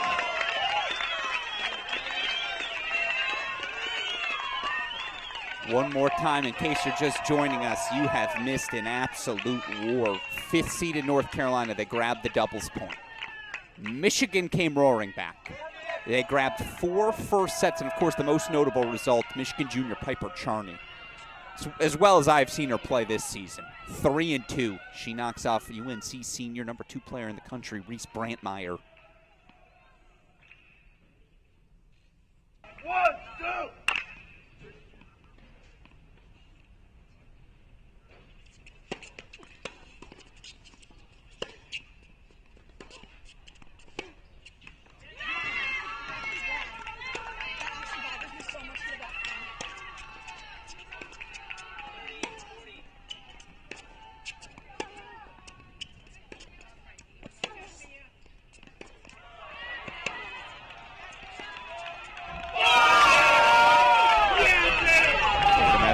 been here before.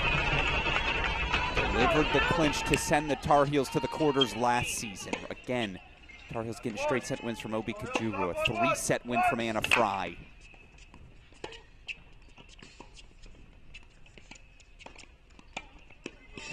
So good from Radman. Gotta love, by the way, that Fry can play 3 sets of tennis before either of these courts play 2. Show you that replay one more time, as it is a deciding point, set point coming up for Radman.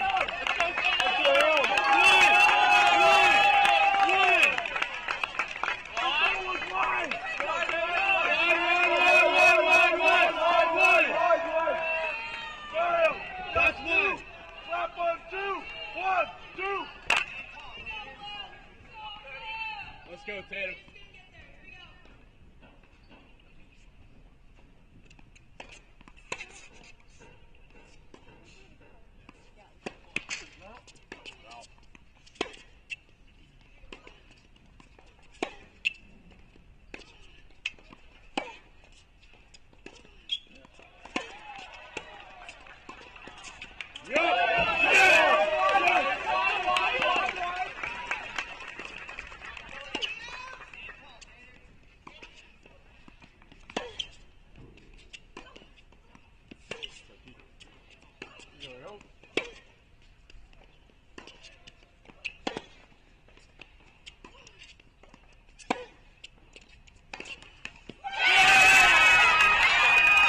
Radman forces a third.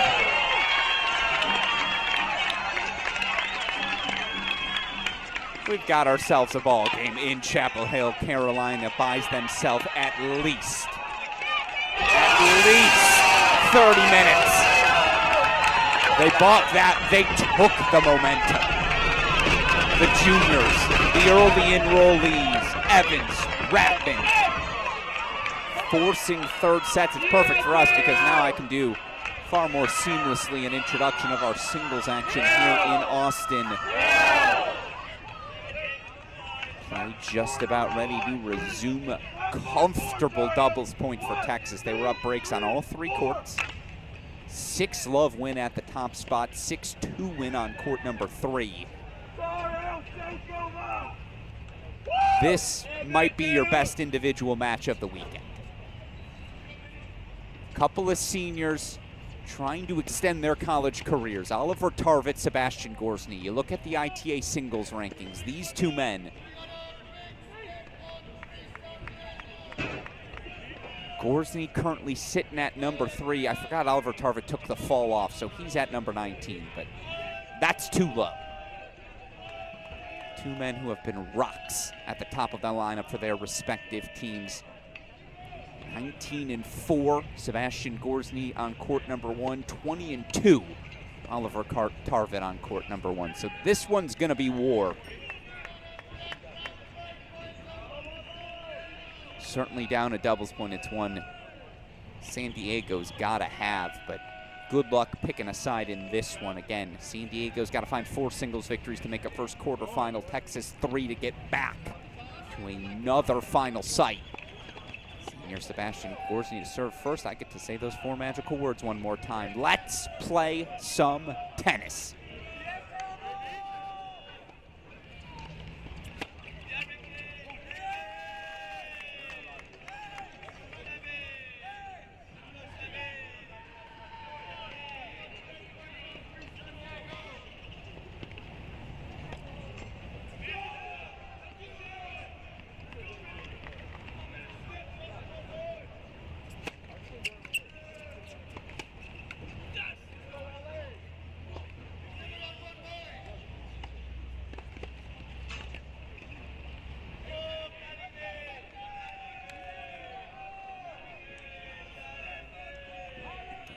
By the way, these were our 6 singles scores over in Carolina. Wins at 1-4 for the Wolverines. Charney, Sarts Lundy. Meanwhile, Kajuru, Fry, the wins for the Tar Heels.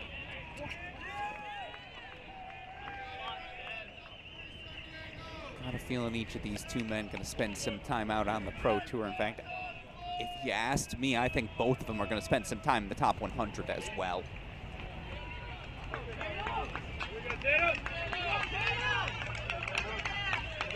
Evans and Miller ready to rock and roll in set number 3.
Well, of course, we get an opening game deciding point. It's going to be hard to leave this match.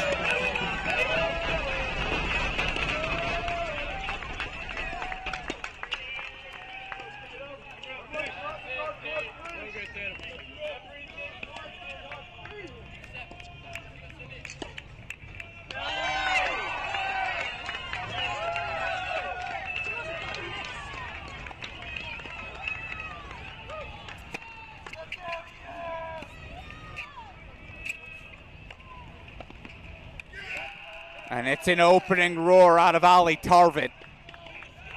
Did he win Wimbledon or was it an opening break? I can't tell. One Love Tarvit out in front here on court number 1. Again, we'll introduce them all as those third sets get underway over in Chapel Hill. Court number 2, freshman Colin Ivanovsky. 10-6 overall on the season as he takes on the freshman Manvidas Balciunas. 14-5, Balciunas second overall on the team in victories. Third here for the San Diego freshman. Get you back over to it. Now, you know what? Yeah, we'll come back over to it in a second. First things first, let's go to court number 3. Get you some live action on your screen. Good to see Seb Eriksson up and healthy here. Was out for the opening weekend. Eriksson, the sophomore, 12-7 overall in his second season on the job, taking on the senior Stian Klaassen. Klaassen 12-4, but has played his best tennis of late. Up in opening break, they'll break point chances right back here for Eriksson.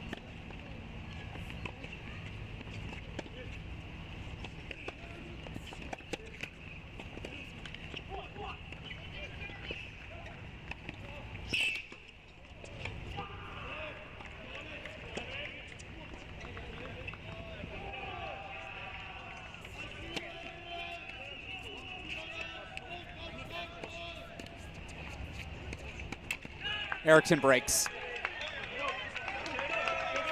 1-all on court number 3. We'll pop back over to 2, show you. Haven't had the chance to watch sophomore Colin Ivanovsky. Plays big. I do feel like if everything is on script, if everyone is healthy, the big hitting Texas Longhorns, I think they're the slight favorites for the title.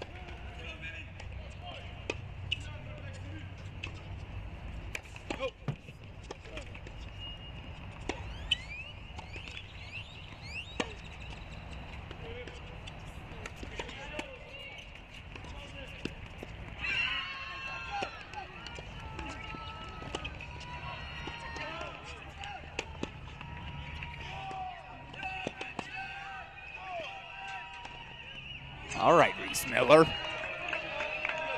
So because of course, deciding points coming up in each of our opening service games.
Oh, no. Radman thought it was a double bounce. I caught the replay. We'll be able to show it. What do you think?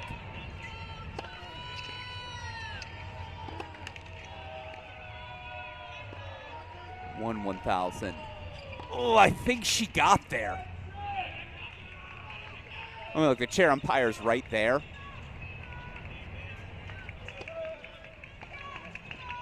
Yeah, goes to Ronald. As, by the way, you saw the break on court number, or the hold for Ivanoski on court number 2. Michigan, how's that for a response? Believe they got deuce point breaks on both courts, so they will start the deciding sets up 1-love. Here on court number 4, Oliver Ojakar, the sophomore, he's still yet to lose a dual match in his career. Well, it's been a career with a bunch of different injuries, but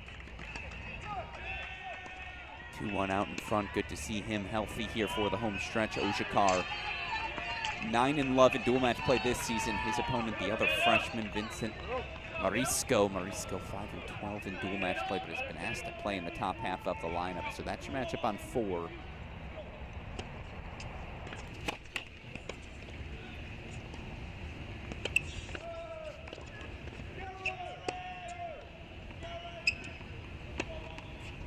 Court number 5, Abo Forquer, the freshman, taking on sophomore Adrian Barrett.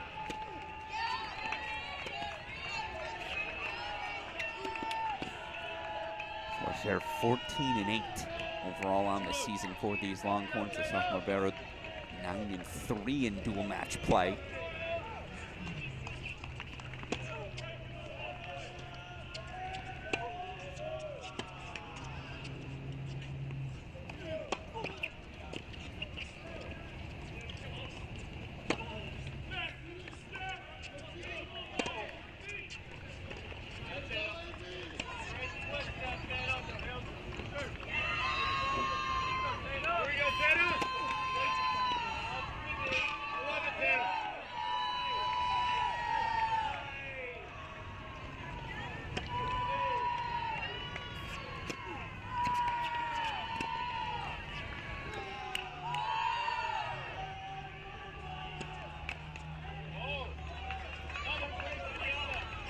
Team through to the final site, Ohio State Buckeyes.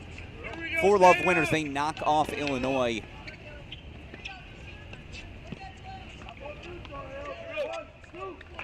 And Wake Forest is our 2 men's team through. Georgia A&M, our 2 women's teams through. It is Super Regional Weekend. My favorite in the college tennis universe.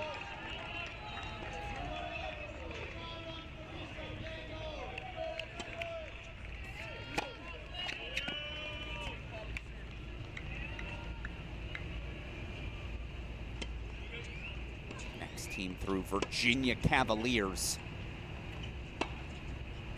4-1, they knock off South Carolina.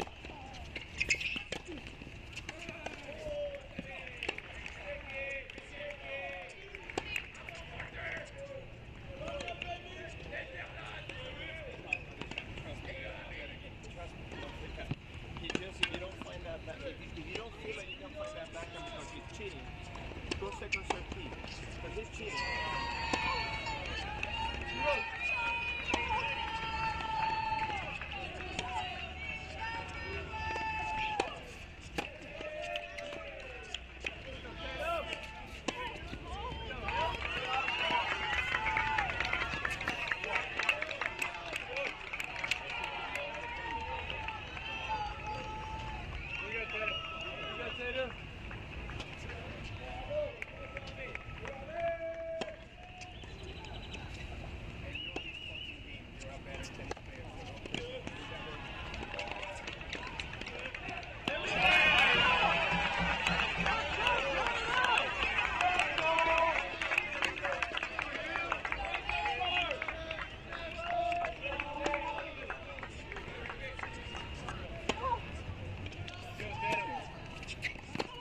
Deciding point coming up here. Deciding point in another service game on 3.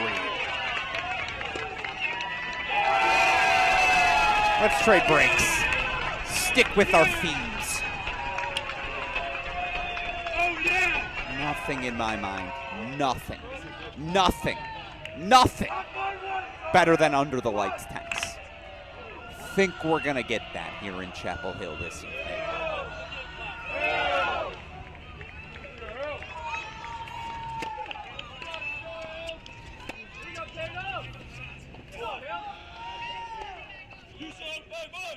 Come on now.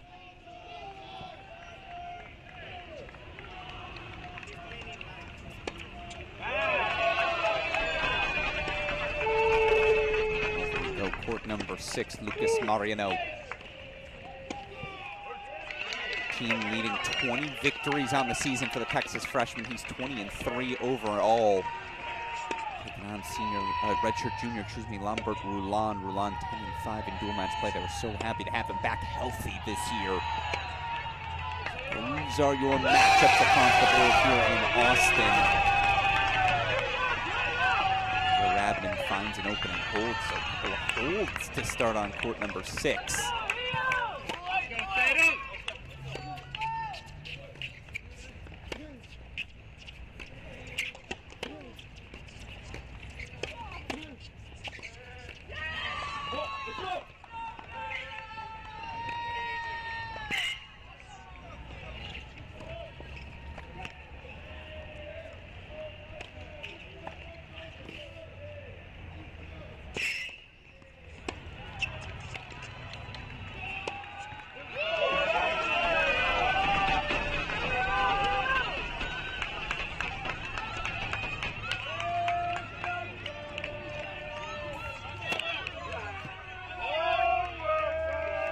Marino throws the hold on the board for 3-1. All right, looking at our first sets. Anywhere we need to go urgently? No. Pretty steady. Over target that early break lead on 1. Take us back over to court number 3 in the meantime. No, that's not going to be right.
My apologies for holding you there through the changeover. Here we go, 30 all.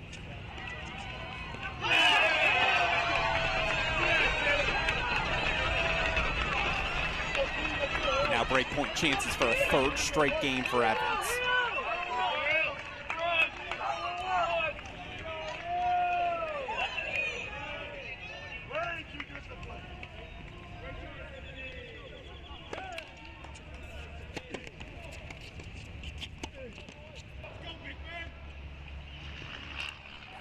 Missed the early break on Ivanovsky, a chance to consolidate.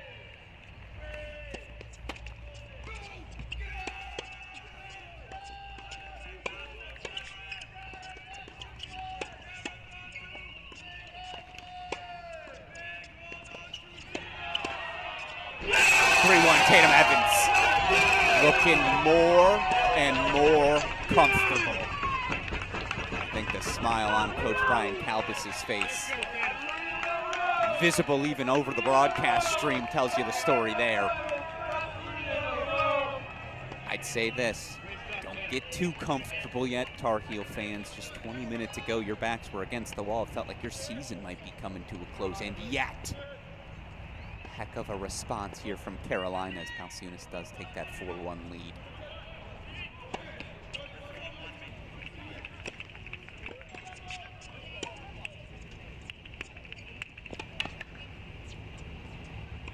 Yeah, it's back.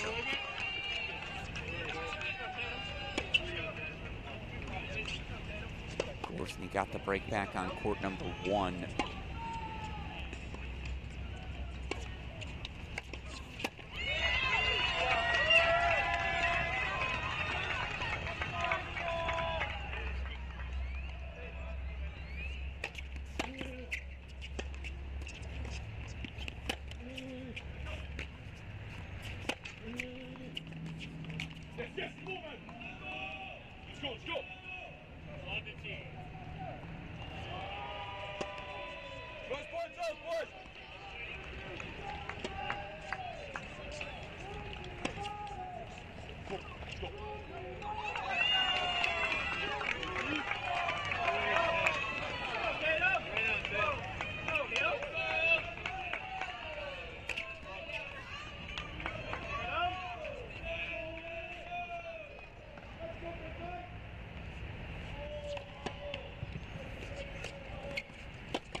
Breakpoint chances right back for Reese Miller.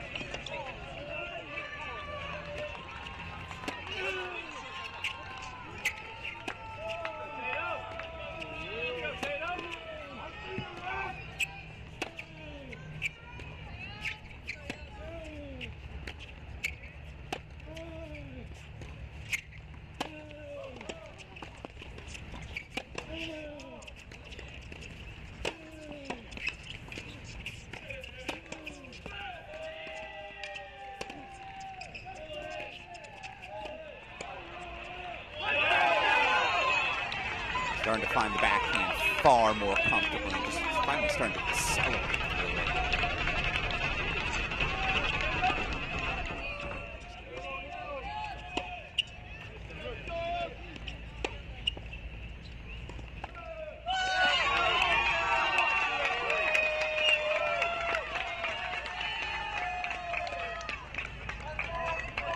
Holds 4-2 all.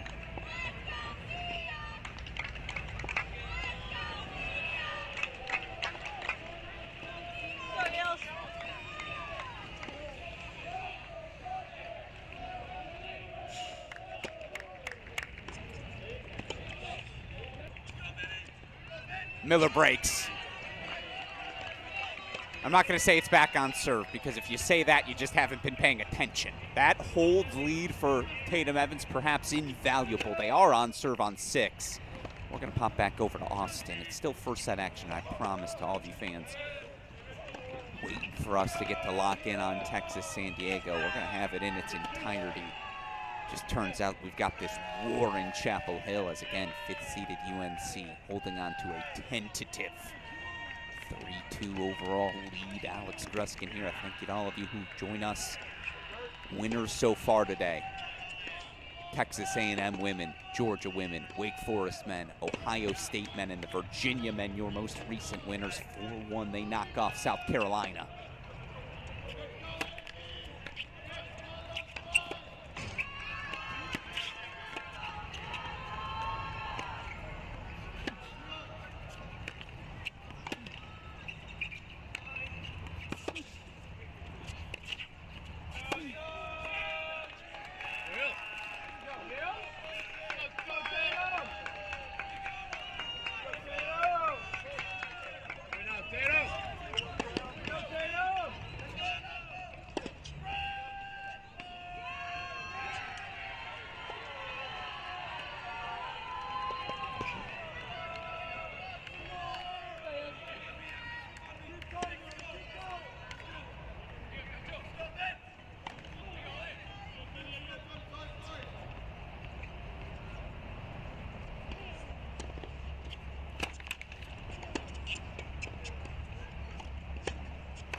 From Ivanovsky, deciding point, break point chance back is, by the way, 4-2 Ojakar, 4-2 Mariano.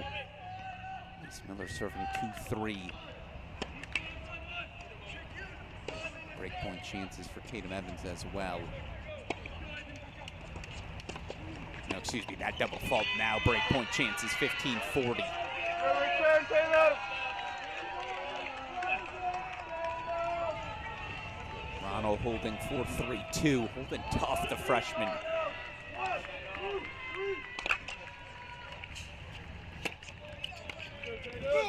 Alciunas holds for 5-2.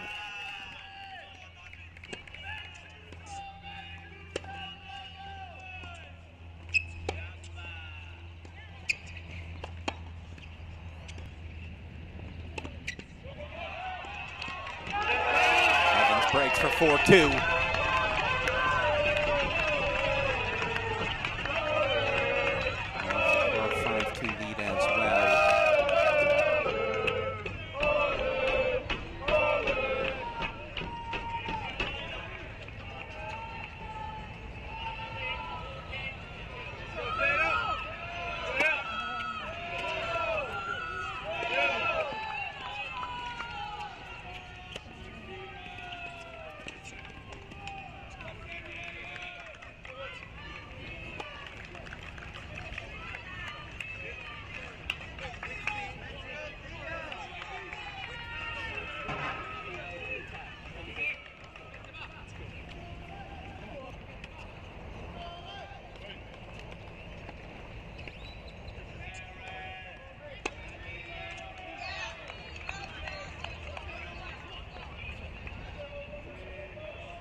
First point Miller. Again, breaks have been everything. We'll go back over. This is not 5-2 40 love. This is 5-2 Morisco serving to stay alive in the set.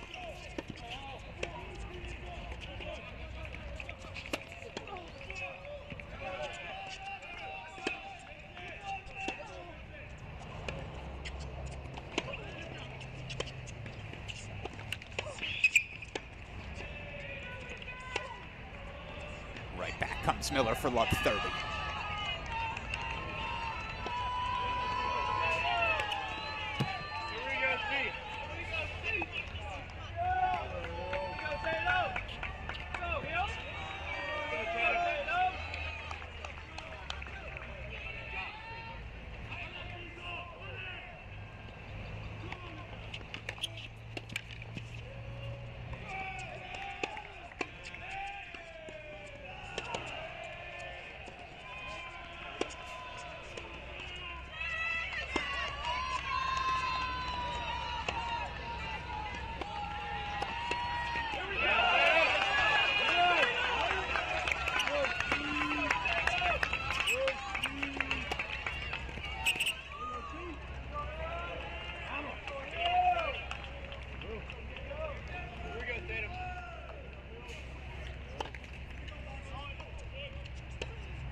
in the cat and mouse, of course. Break, break, break after break.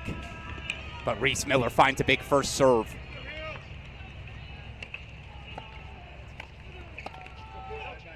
Oshikar 2 points away from a first set. Bunch of first sets coming down to the wire. Over in Austin.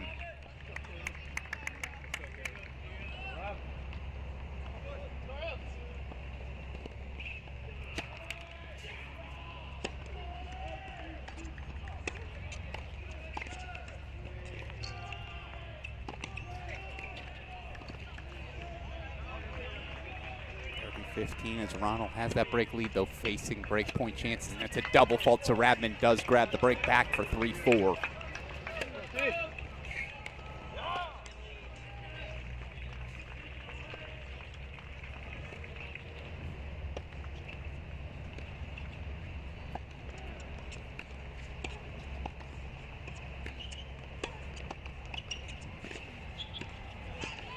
She find a line? I think she did. Reaction from the Carolina crowd suggests as much. Chance for Reese Miller to find her first hold.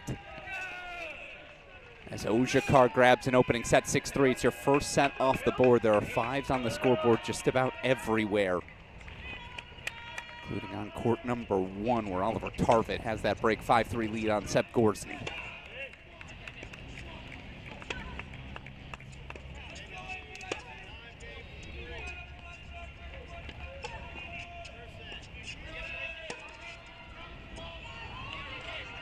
Miller holds for 4-all. If you're just joining us, 3 hours, 15 minutes in absolute war. I'll be honest, I thought both teams were flat in doubles.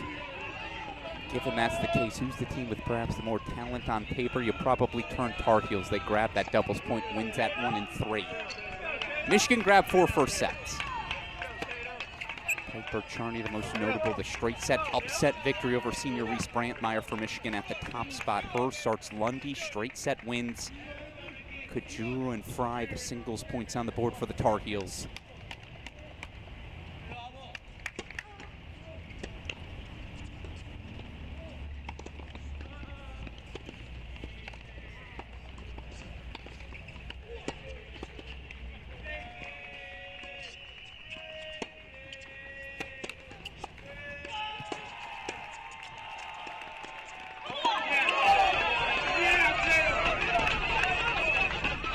About a 15-minute window. Reese Miller served for the match. Mono was at a set in 4-3, and you thought, oh my God, is Michigan going to do this? They very much still could. Who would you rather be? Probably ever slow, slight lean Carolina, as they only need 1. And a lat court ace. Salt in the wound.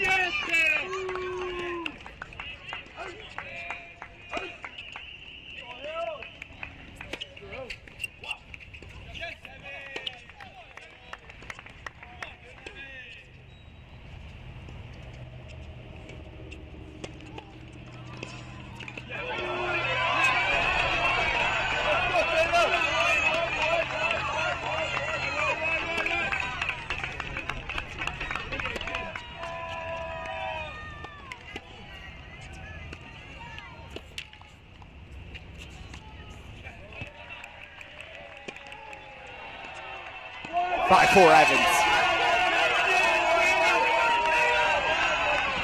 Carolina's a game away from getting back to the quarterfinals. Take us over to court number 6.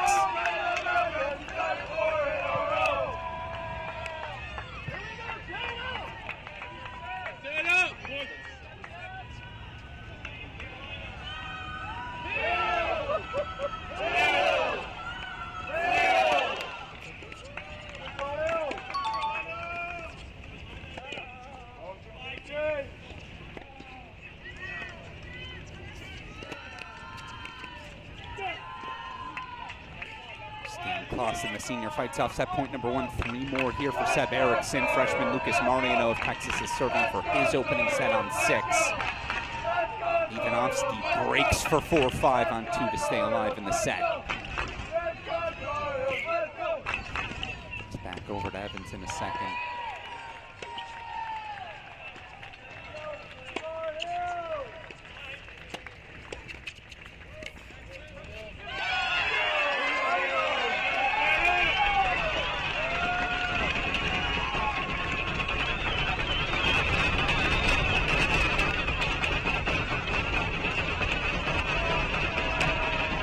not an earthquake.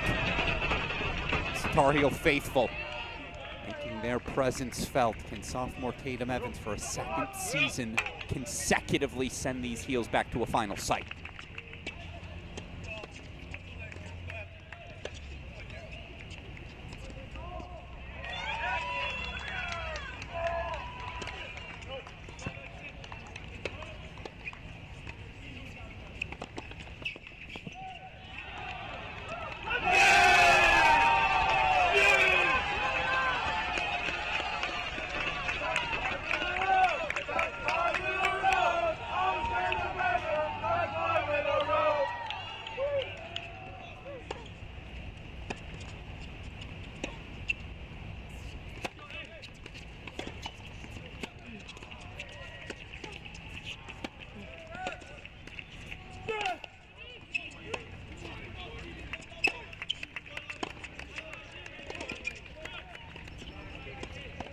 That's gumption. Ball lingers in the air, gives you plenty of time to think about it. As very quietly Rabman to love 30. 3 set points fought off by Clausen. Can he fight off the 4th?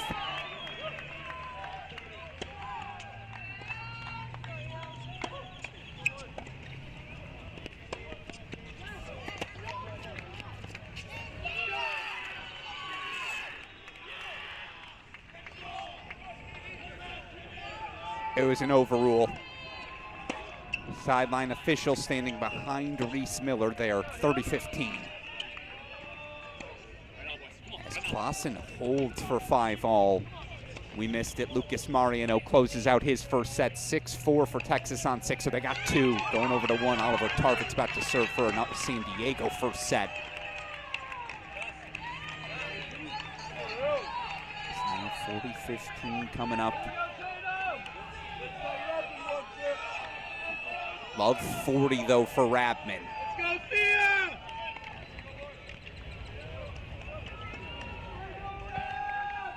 This is where those options come in handy here for the Tar Heels. That's a huge roar from Miller. She holds for 5-all.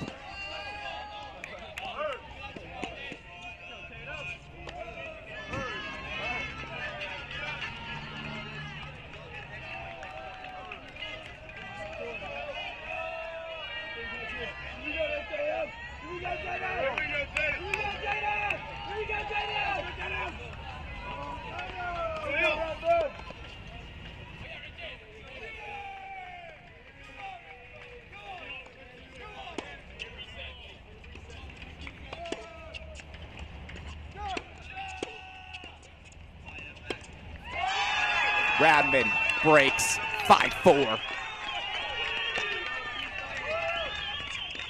Tar Heel Jr. will serve to send her team back to the final site.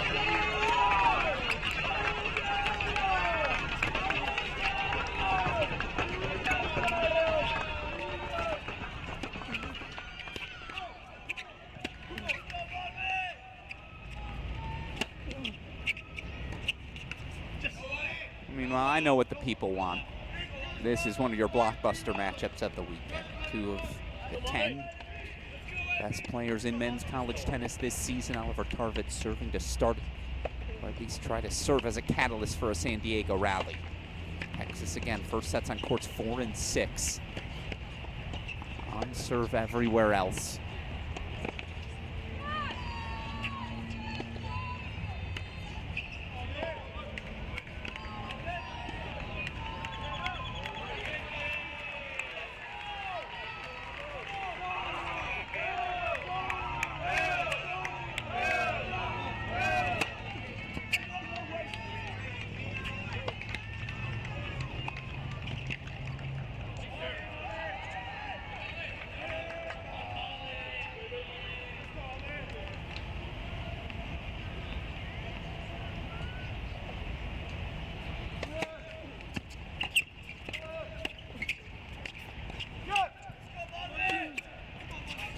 Screen, but Rabman serving for a Carolina victory.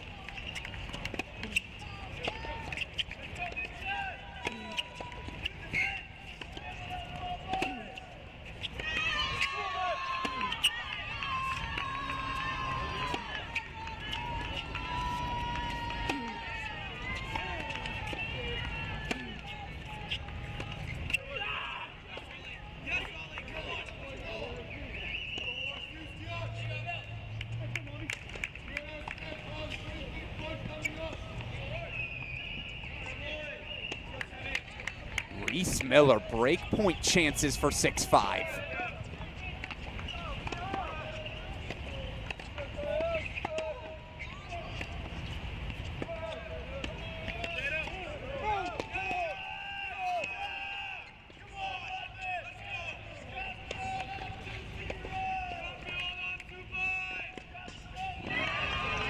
It's a staple of her game. Even in a moment like this, junior Thea Rabin has some trust in the drop shot.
Set point fought off by Gorsny. Back over we go. Break point chances for Ronald.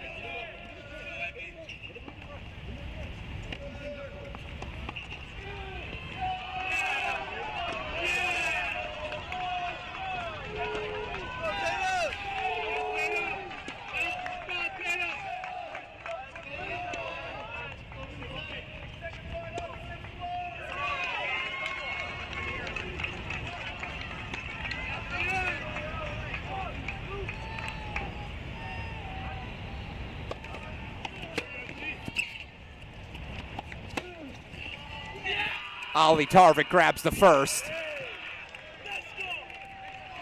Not sure I could ever get out of a squat that deep. Senior fired up. He wants to play more college tennis. He wants his career to go on. It's a first set on the board for San Diego.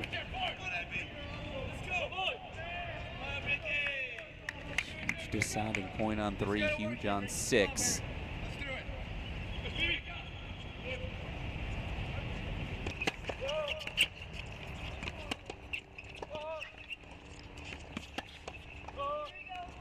Ronald breaks 5-all. As Evans finds the line, she fights off break point. She holds for 6-5.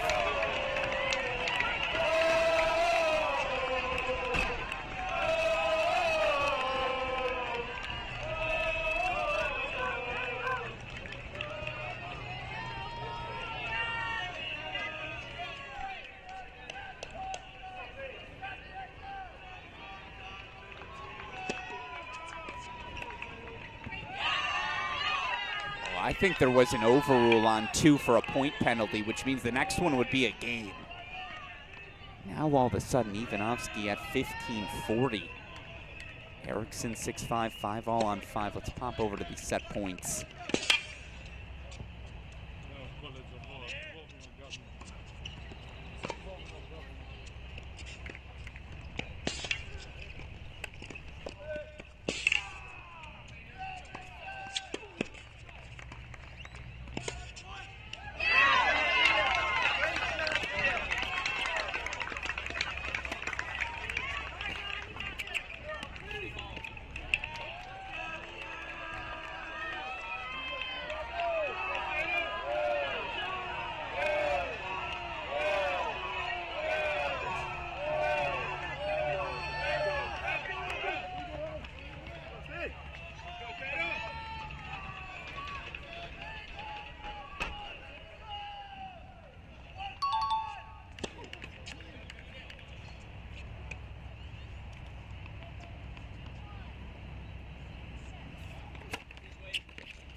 Ivanovsky undeterred by the point penalty. Set point deciding point coming up. As first point goes to Tatum Evans on 3.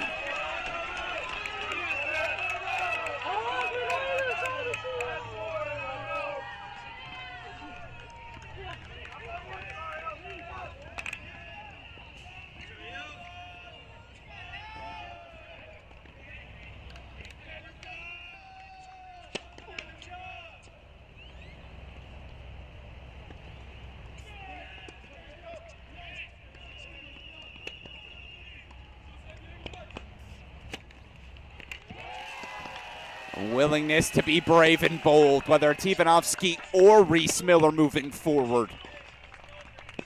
So the Texas freshman holds for 6-all.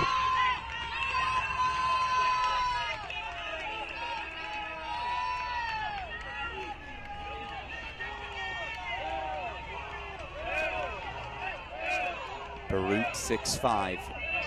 Erickson 6'5", 30. Let's pop over quickly to let's pop over quickly to 3, bottom left of our screen.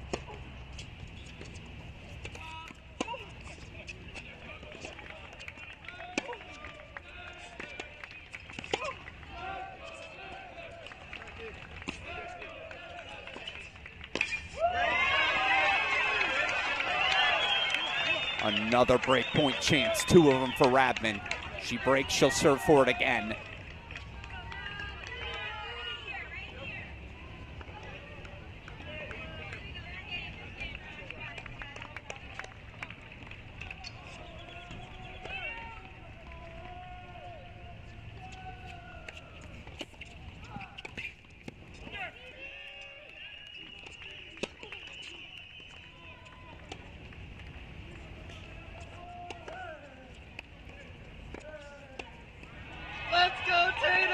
She's 2 points away. And if she's willing to hit that backhand like that, she can end it right now.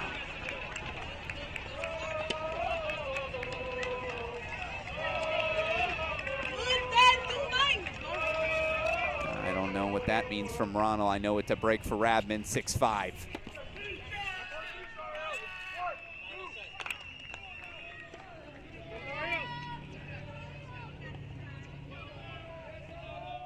Tie break coming on 3 already, a tie break on 2. Let's pop over quickly, court number 5 for Heron Barut. 5-6 on serve there.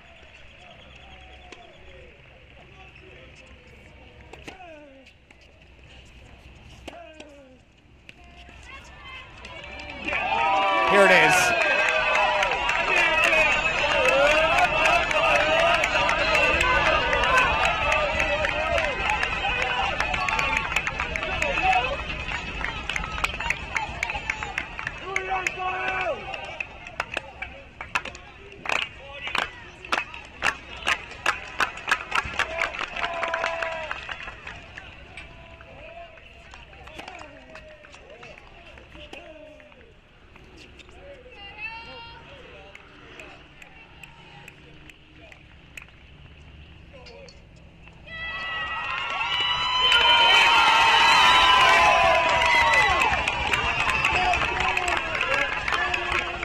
It's never how you want to see a match like this end.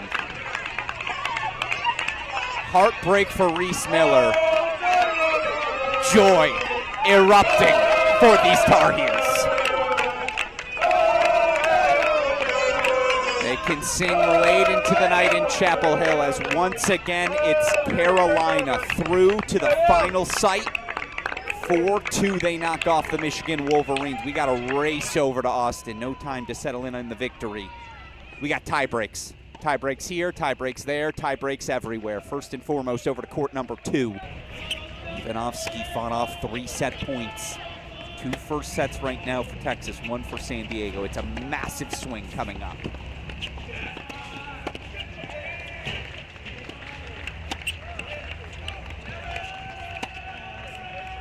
Good swing for ACC fans everywhere. North Carolina State overcoming a doubles point deficit. 4-2, they advance past Texas. So that left side of the draw, quarterfinals are set. It will be Georgia versus NC State, North Carolina versus Texas A&M. Chalk on that left side of the women's draw. For the Michigan Wolverines, by the way, they're going to finish their season 21-7. The Big Ten tournament champions, though, a different team the second half of the year. They're bringing back 5 of 6 starters next season as well. For the Tar Heels now 27-3. They will play on. Set up a rematch with Texas A&M. Two teams have seen each other a bunch. NCAA tournament play here in the 2020s. So here we go.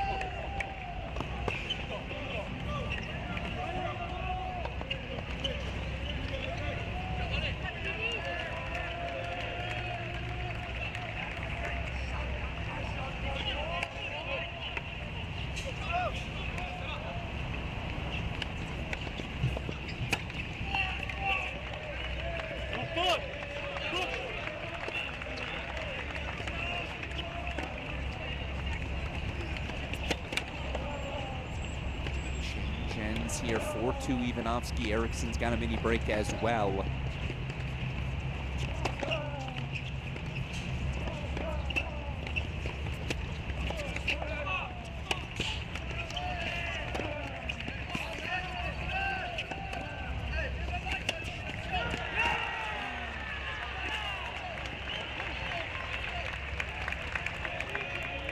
For here, show you where things stand again across our 6 singles matches. This is where we check in doubles point, of course, to the Longhorns, and it was dominant everywhere. First set to Tarvit. San Diego, Ojakar, Mariano, first sets on 4 and 6. This is the swing, though. Pop over here to Erickson, who's got 4-1.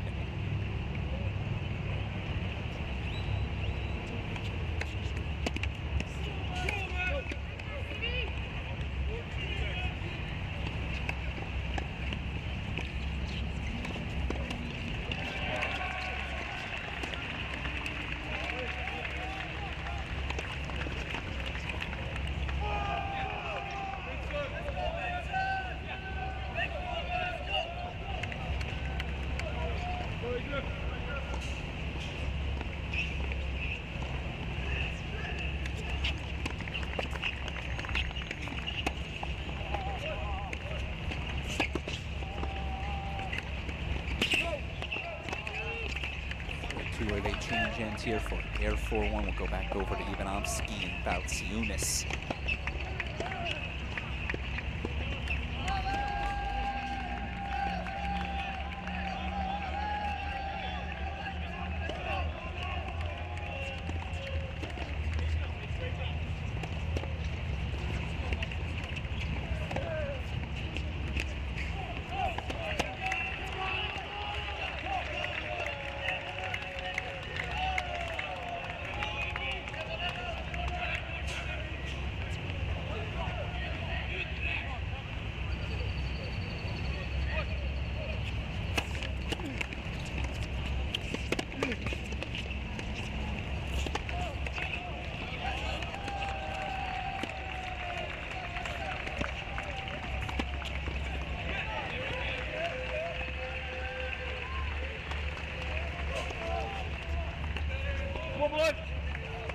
Come out.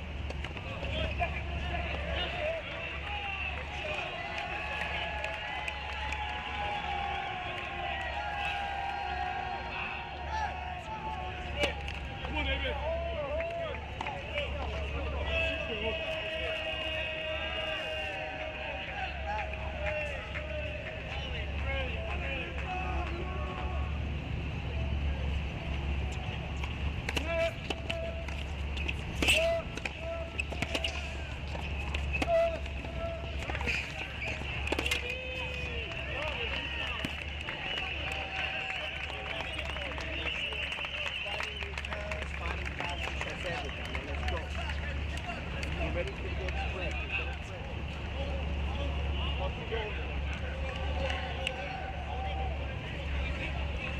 couple of set points here, whether it's 2, whether it's 5. We're going to hold here this one time. Ivanovsky serve. You know what? We're actually going to race over to 6.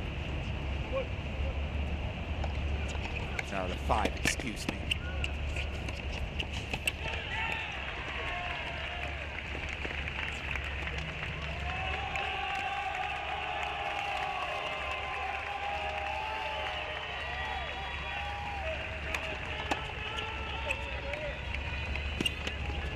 Seven, 6 set to Fort Hare. Texas, they've got themselves a path.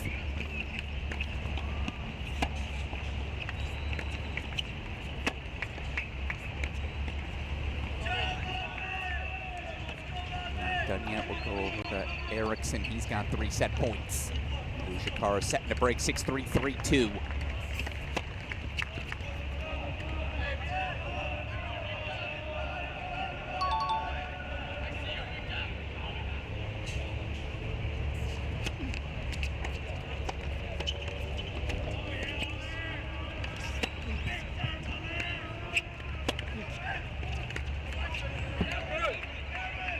Well, that's a rip.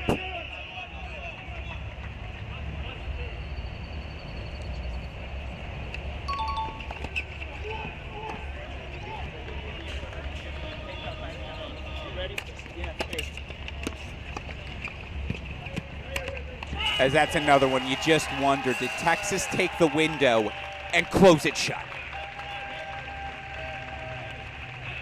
2 tie breaks, and they're looking for the clean sweep here, as by the way,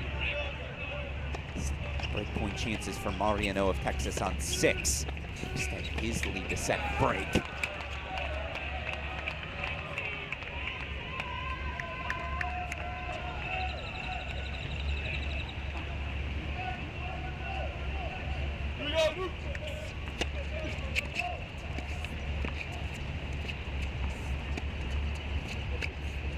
That's how you finish a set.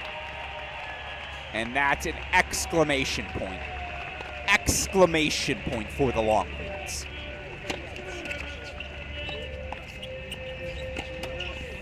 High backhand volley, toughest shot in the sport. Left it sitting, Erickson connects. They get first sets everywhere but court 1. And Mariano breaks for 3-2. Take us over to court 1 here, of course. Split screen action.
call was an overrule.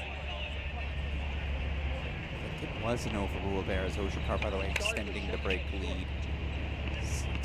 3-4-2, and looks like he might pull away here. So, you know, we're going to go full screen. I'll show you again. This is where things stand across our 6 courts. 5 first sets and a doubles point to Texas to take those 3 tie breaks and to do it all simultaneously.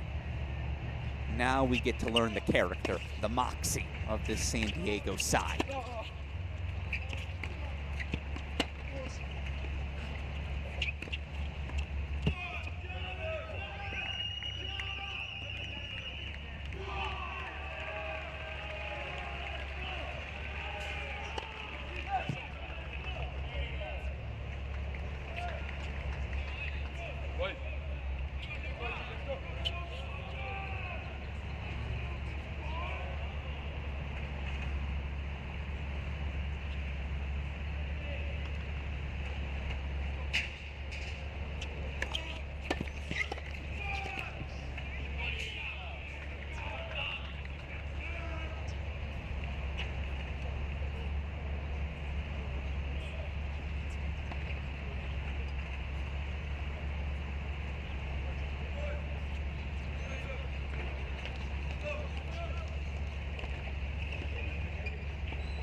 See Marino setting break leads. We are going to stay in split screen. Show you 2 different courts here. Lucas Marino, the freshman, trying to extend his lead to 4-2.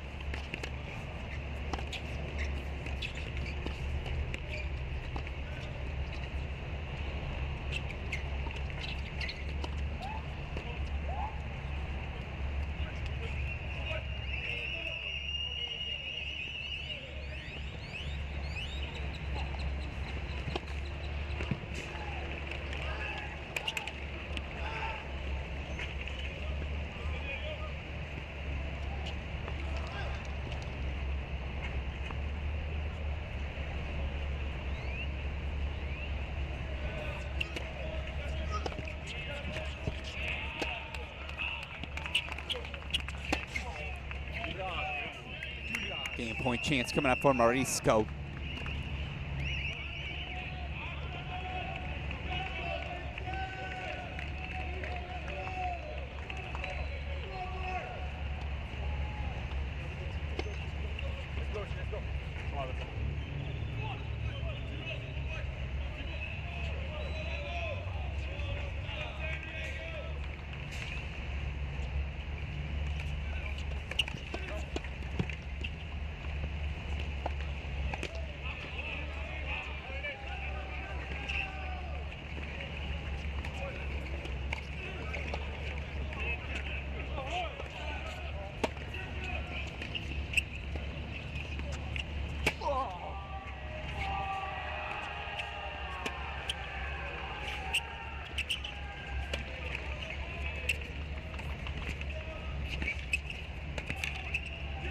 A little sneak pass there from Marisco. Holds for 3-4, keeps it a single break deficit. We'll bring back court number 1. 2-1 lead for Gorzino. Okay, they're changing ends there, so we'll go full screen here.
No doubt who you'd rather be in this moment. And again, Texas, yeah, they've been missing pieces, different portions of the calendar. We haven't seen that much Ojikar. Erickson missed a spell, but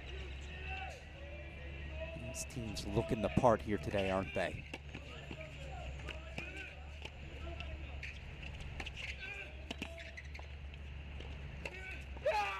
As Mariano breakpoint chances.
Lucas Mariano, double break 5-2. Back over to Ojikar we go, trying to keep his break lead. Now game point chances 4-5-3. Come on, Vincent. 1 by 1.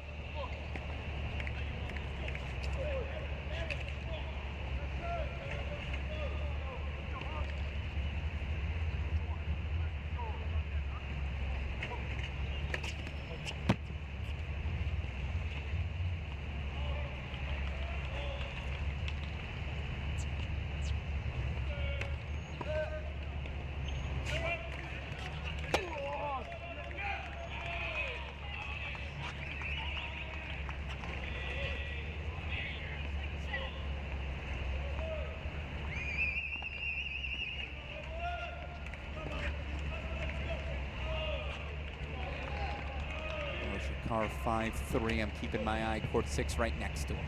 So as soon as they resume play, we'll get you back over to it. Again, Ojikar, Mariano, each going to have a chance to serve to extend Texas's lead, closing in on another quarterfinal. That's just about all Bruce Burke-led teams know here in Austin.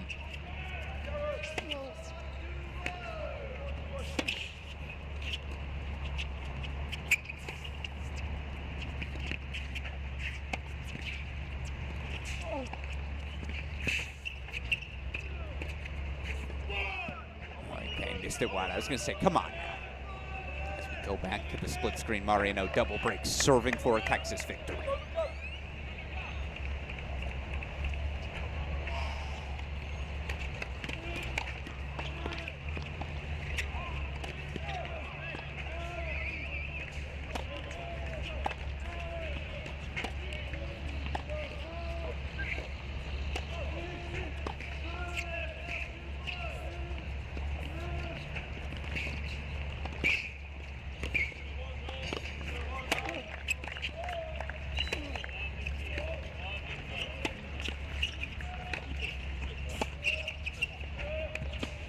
These big boys for Texas, they take cuts.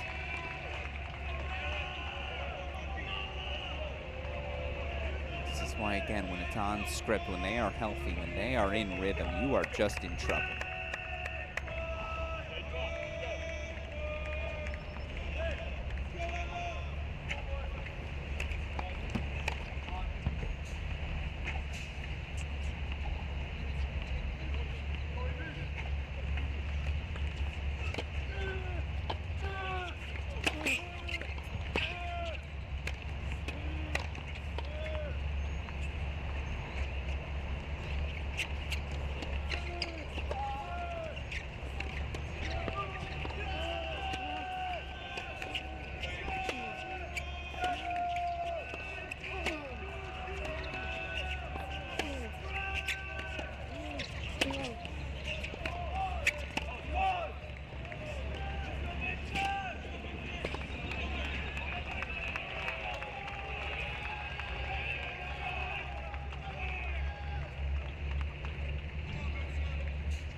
Now Ojakar's 2 points away.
Mariano 2 points away, and it's match point for Oliver Ojakar.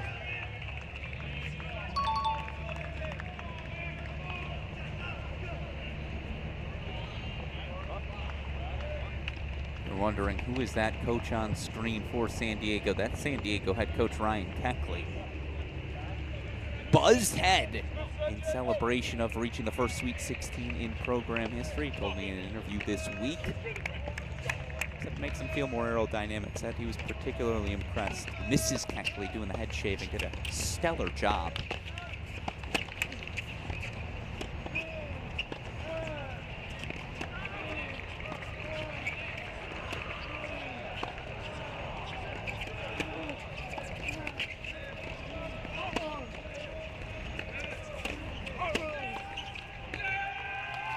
Problem is they have dug themselves quite the hole. Coach Keckley and San Diego are going to need to find some magic now as Ojakar. Win number 10 on the season. He remains undefeated in dual match play. Knocks out Marisco 6-3, 6-3, and now it's match point for Mariano.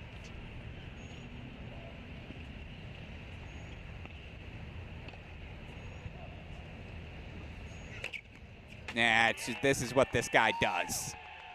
Team leader in victories.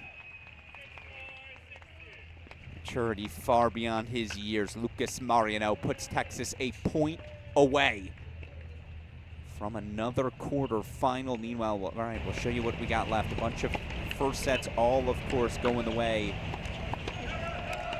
of Texas. All those tie breaks. Go check in on courts 2 and 3. Ivanovsky down a break in the second. He was down a break for most of the first as well. I think Erickson just broke for 2-1 on 3. Point chances here for Tarvin. No.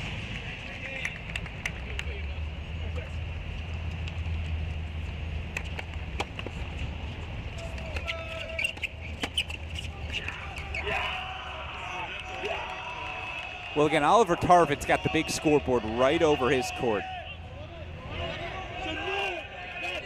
Has to force himself not to look at it, or maybe, just maybe, again, things gonna get that much louder. I didn't know there's another level to hit, but we'll see. Tarvit setting a break lead. Meanwhile, Balciunas gain point chances for 3-1. The issue is, again, court number 3, they're down a set and a break. Throw that one bottom left of our screen.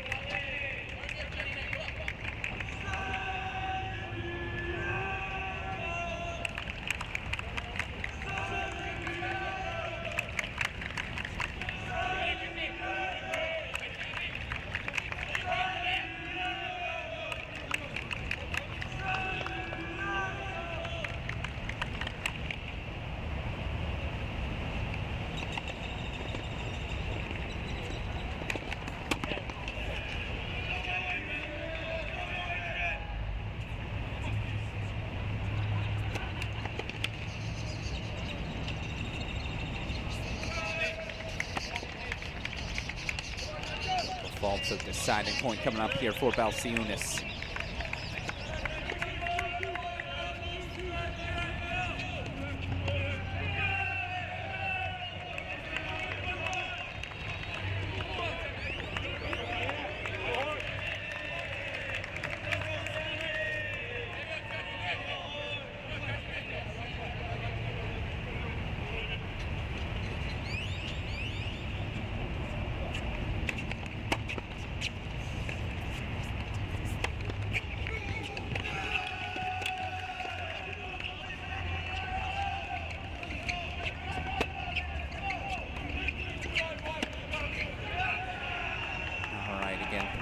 out in front, but let's keep an eye on courts 1 and 3.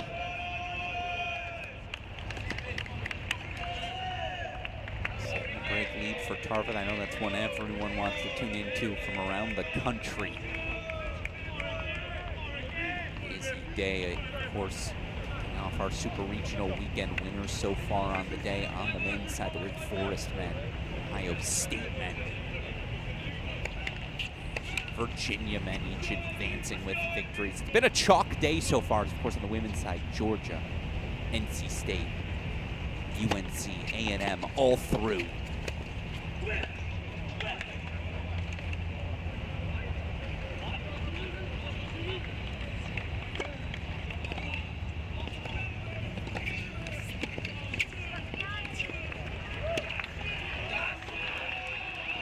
This one to face the winner of Baylor Pepperdine. It's a 3-1 lead for the Baylor Bears, but 3-2 now lead for the Baylor Bears, and it's Pepperdine who's up a set in each of the 2 remaining courts. That one available here on the Cracked Racquets YouTube channel.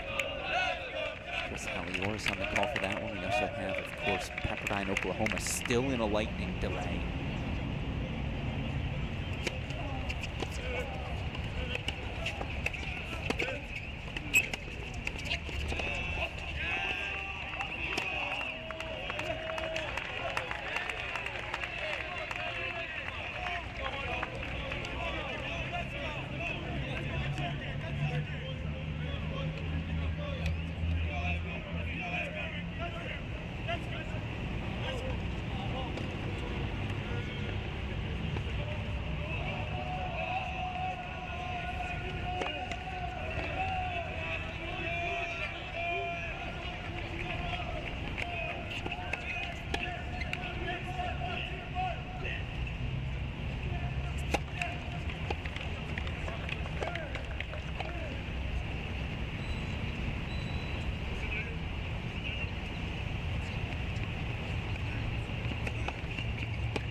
And Ollie Tarvik doesn't have an ounce of quit.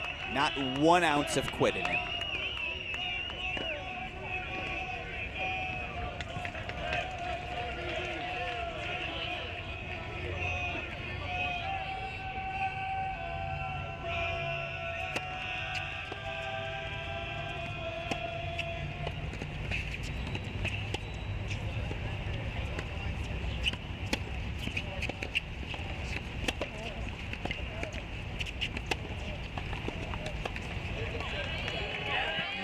Deciding point coming up on 3.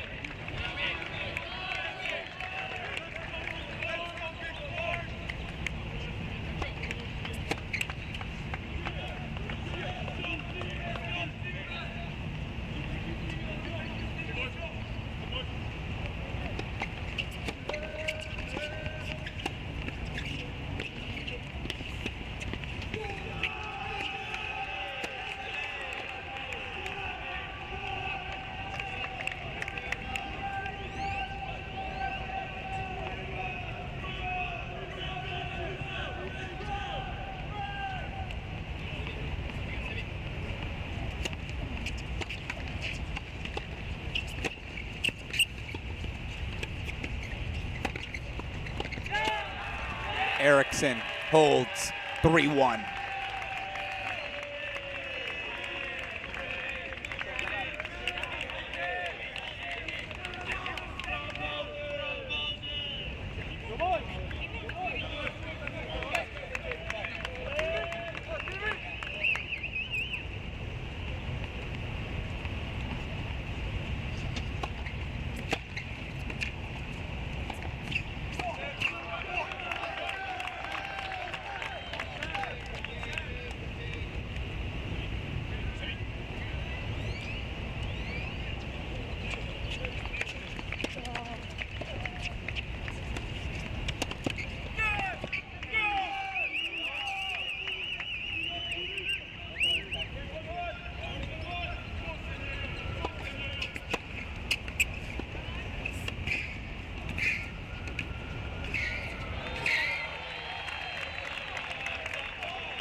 Gruskin holds for 3-4, keeps it a single break deficit. Take you over to court number 5. This is where the other pathway right now.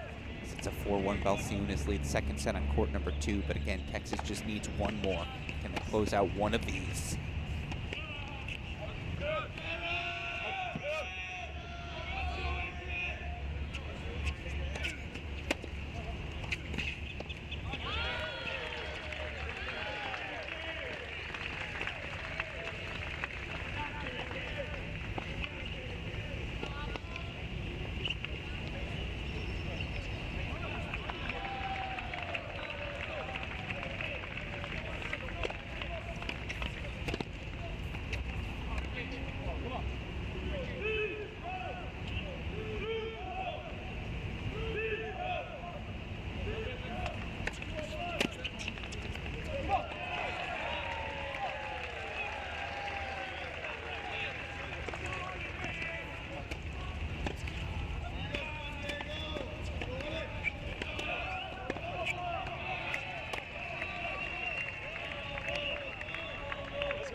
Double fault off the racket of Beirut.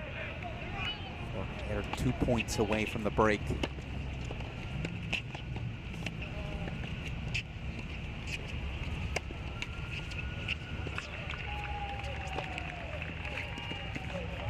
Little left court luck for Erickson. And now he's got a deciding point break point chance. Texas a chance to put their foot on the accelerator.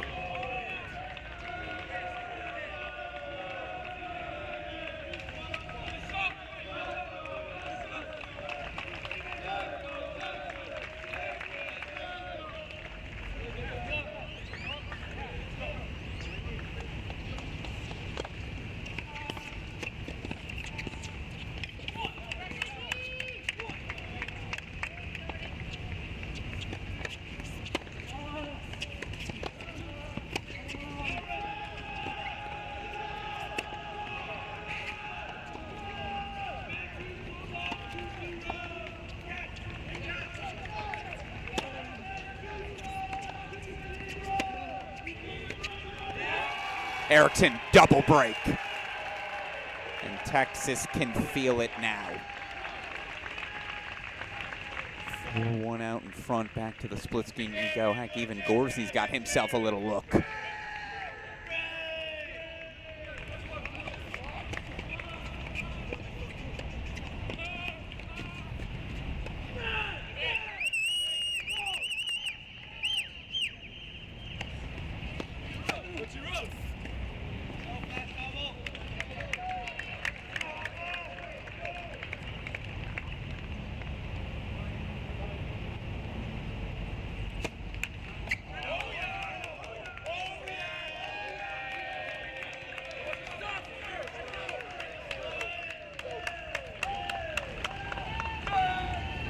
For Beirut 4-3 all, but again, we'll get you back over as soon as I see movement on court number 3, and I do see there Stian Klaassen out of the chair. Erickson out of the chair as well, double break 4-1 lead.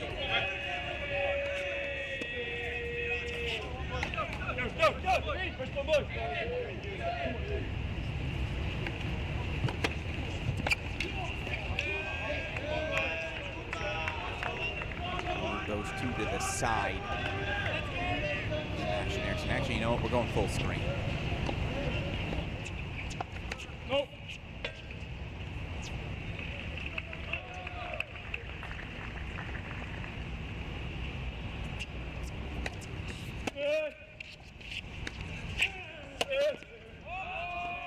show you our scores on our remaining courts. Keep that top right of your screen.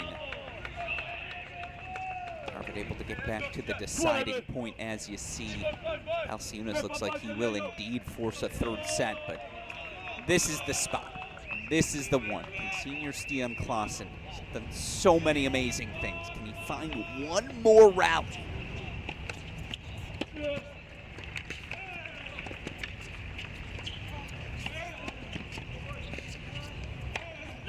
I mean, it almost has to be that good.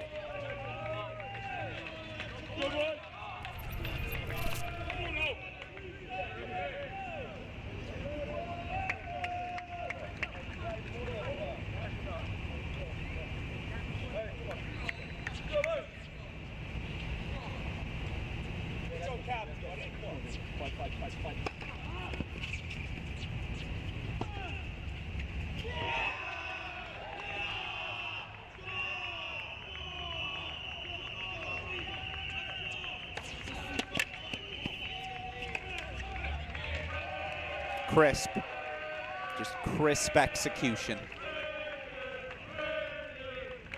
Come on, T-Rose. Go now.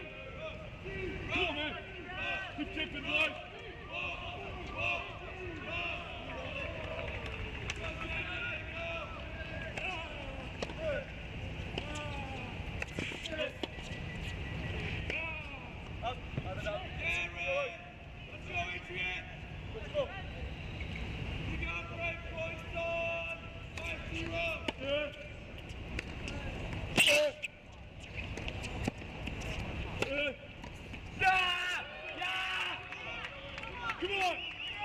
You're just waiting for that noise, that energy.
Stian Klaassen finds a break back. It's something. So I'm going to bring us back over to court number one as well. Oliver Tarvik closing in.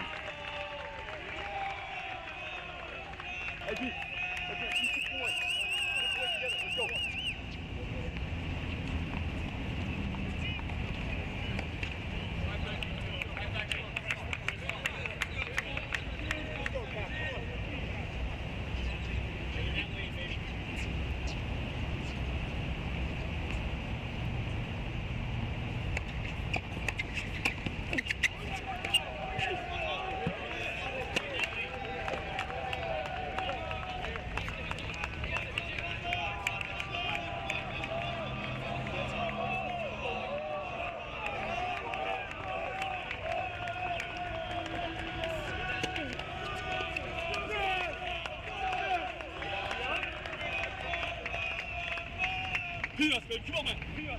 Come on, man. Come on, man.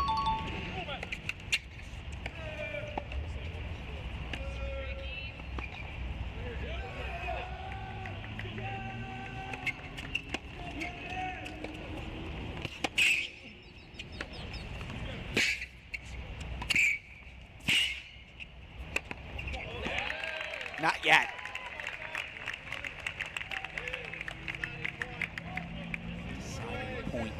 point forced here by Gruskin.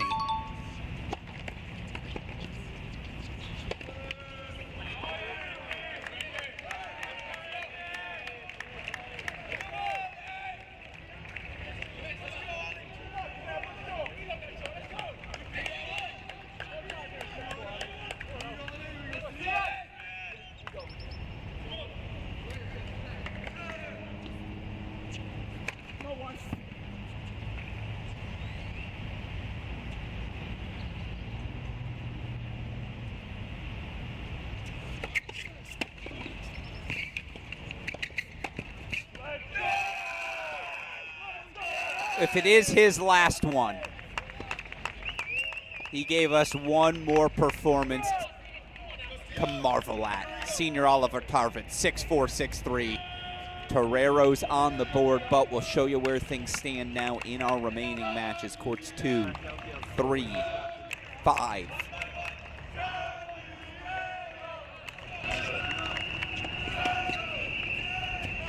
Top over to 5 is 6-4-3 lead. Freshman taking on sophomore Adrian Beirut.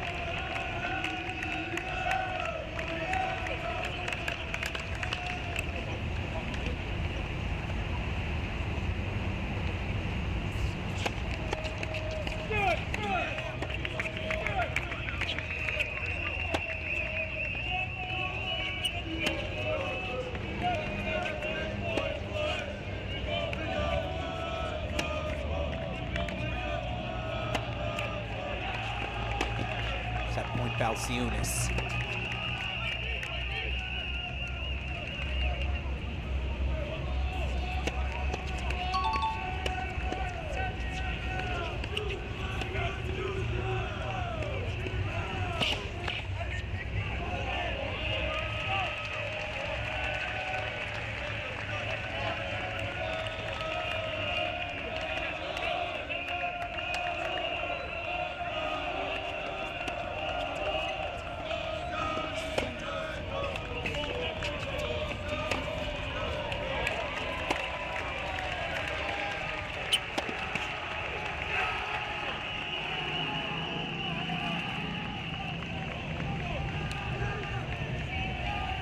Balciunas forces a third.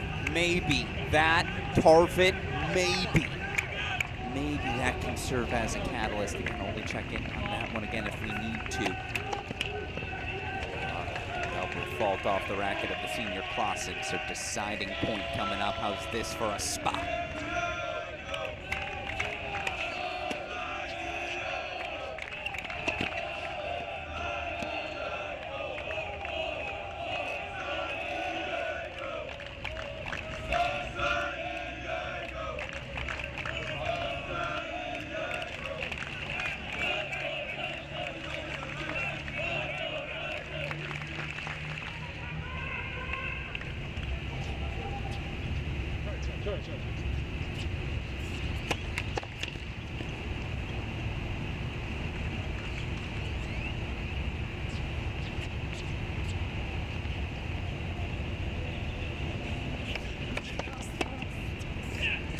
Bolts for 4-all.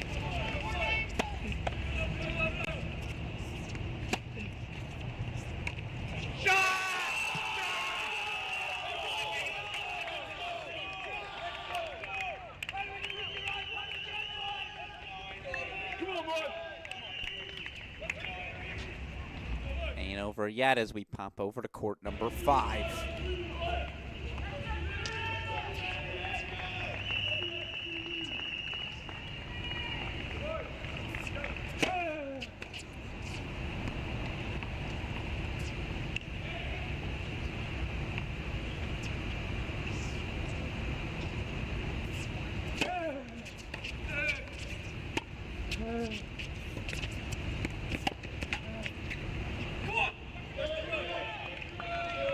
Remember, it was a double break 4-1 lead for Erickson.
just going to be a constant dialogue from that San Diego sideline the rest of the way. Again, the energy, the spirit they play with. Come on now.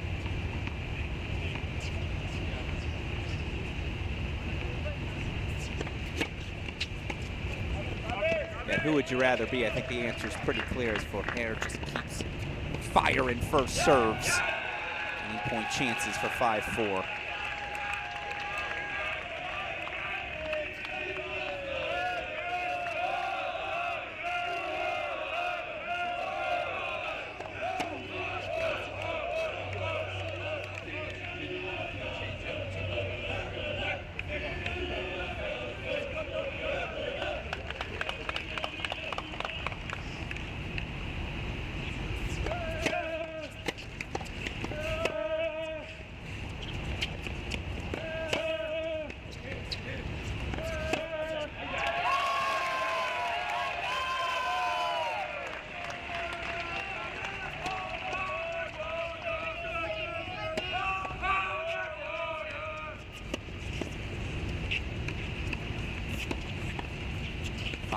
Forhair up in front. Back over we go to court number 3.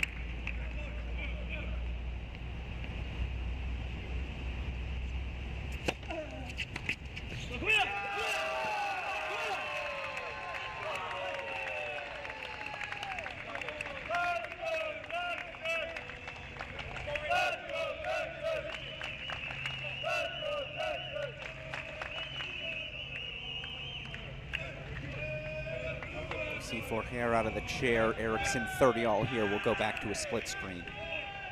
It's a break lead for Erickson. It's not for Forhair, and yet here he is, 1 game away.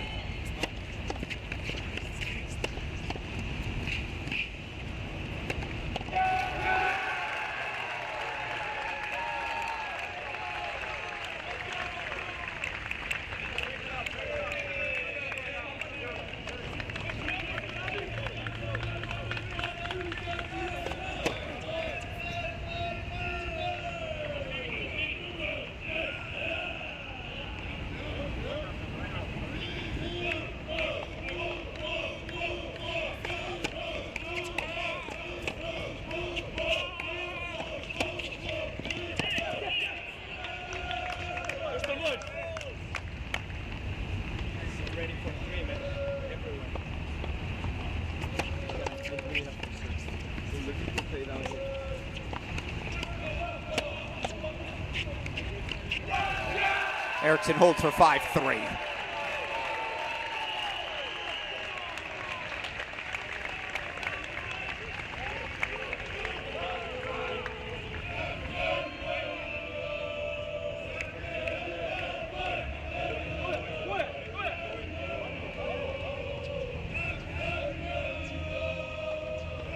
Was curious what was happening here. They're bringing out sideline officials. So now behind these players, they will have sideline officials to help confirm calls the rest of the way.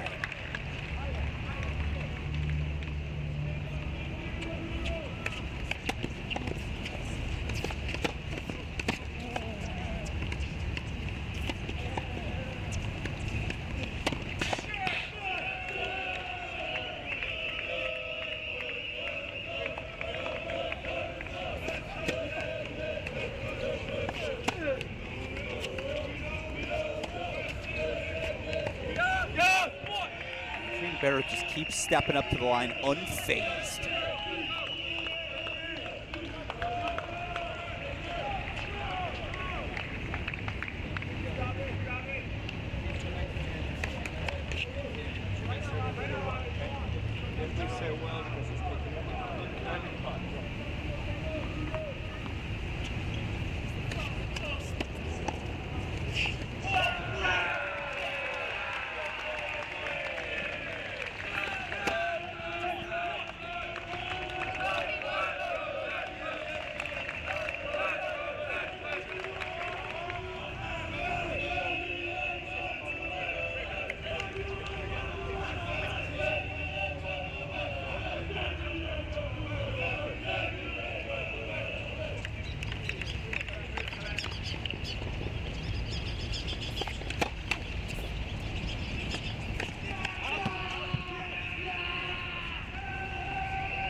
from Barrett.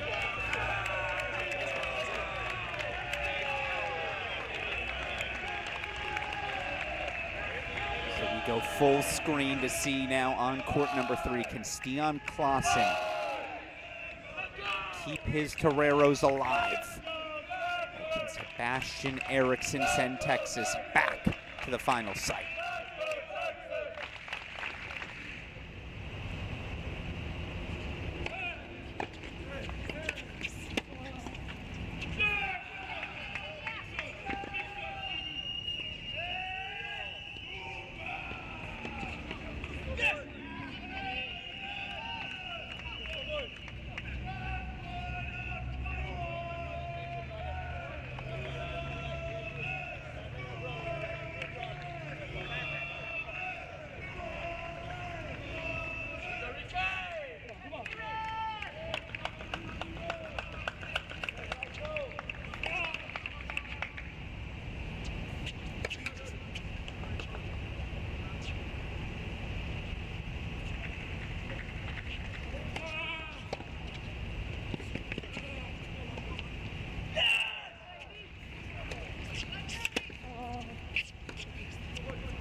Call confirmed by the chair.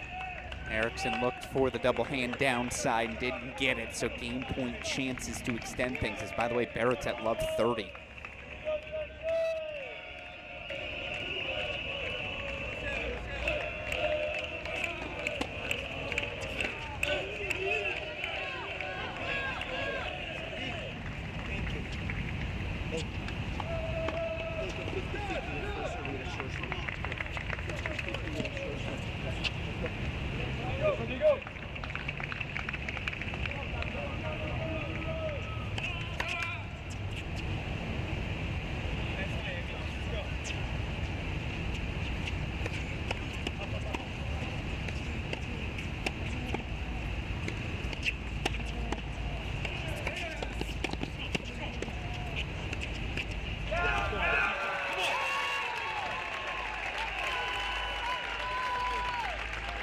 Here we go, though, back full screen.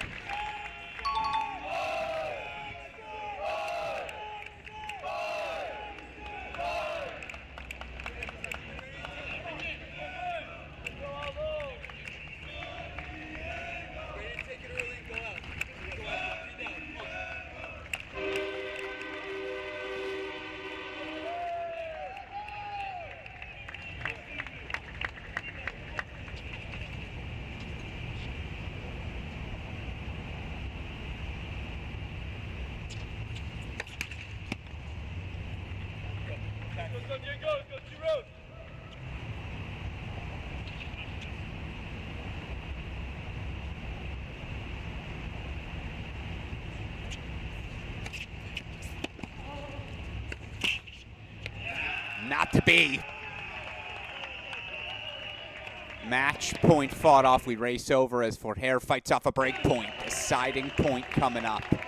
Eriksson, of course, will still have the opportunity to serve for it. Which side do you think that you can find that right hit, that left hit early? Which side? Let's go. I think you.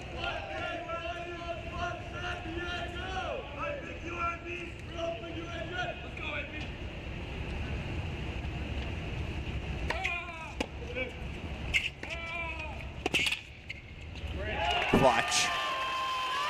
Everyone's coming through clutch. Match point fought off on 3, break point fought off on 5. And don't worry, we still got some action for you. As Colin Ivanovsky, this is concerning. Getting some work done on the lower back, down 2-love here in the deciding sets. Okay. Show you where things currently stand. Again, all of our 3 remaining matches, or show you all of our singles matches. First of all, it started with doubles.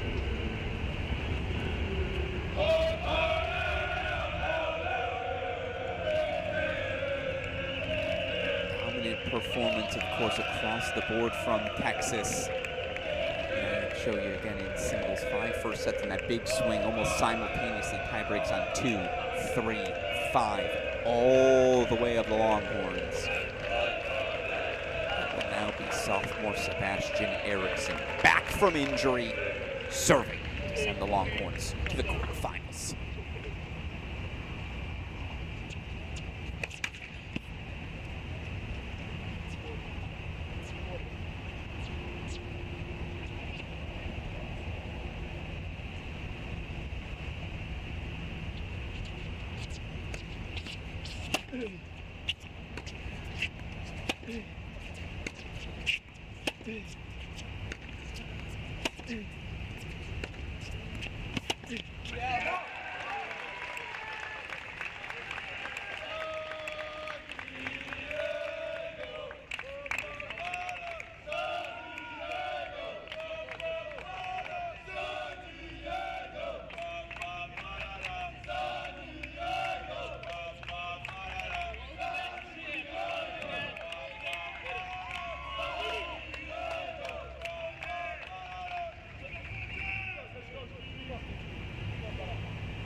He knows that combination's coming.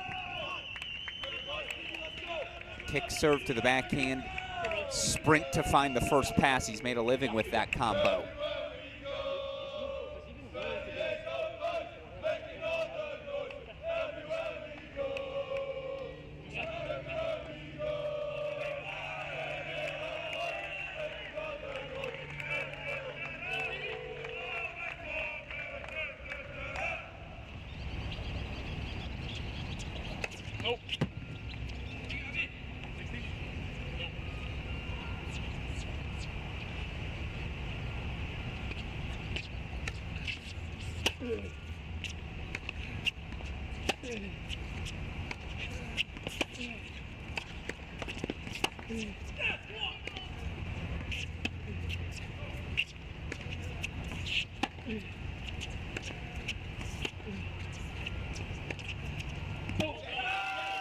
Pushed it long, 15-30, back to the split screen we go.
Y'all, they're 2 points away in 2 spots. That's why we're in the split screen.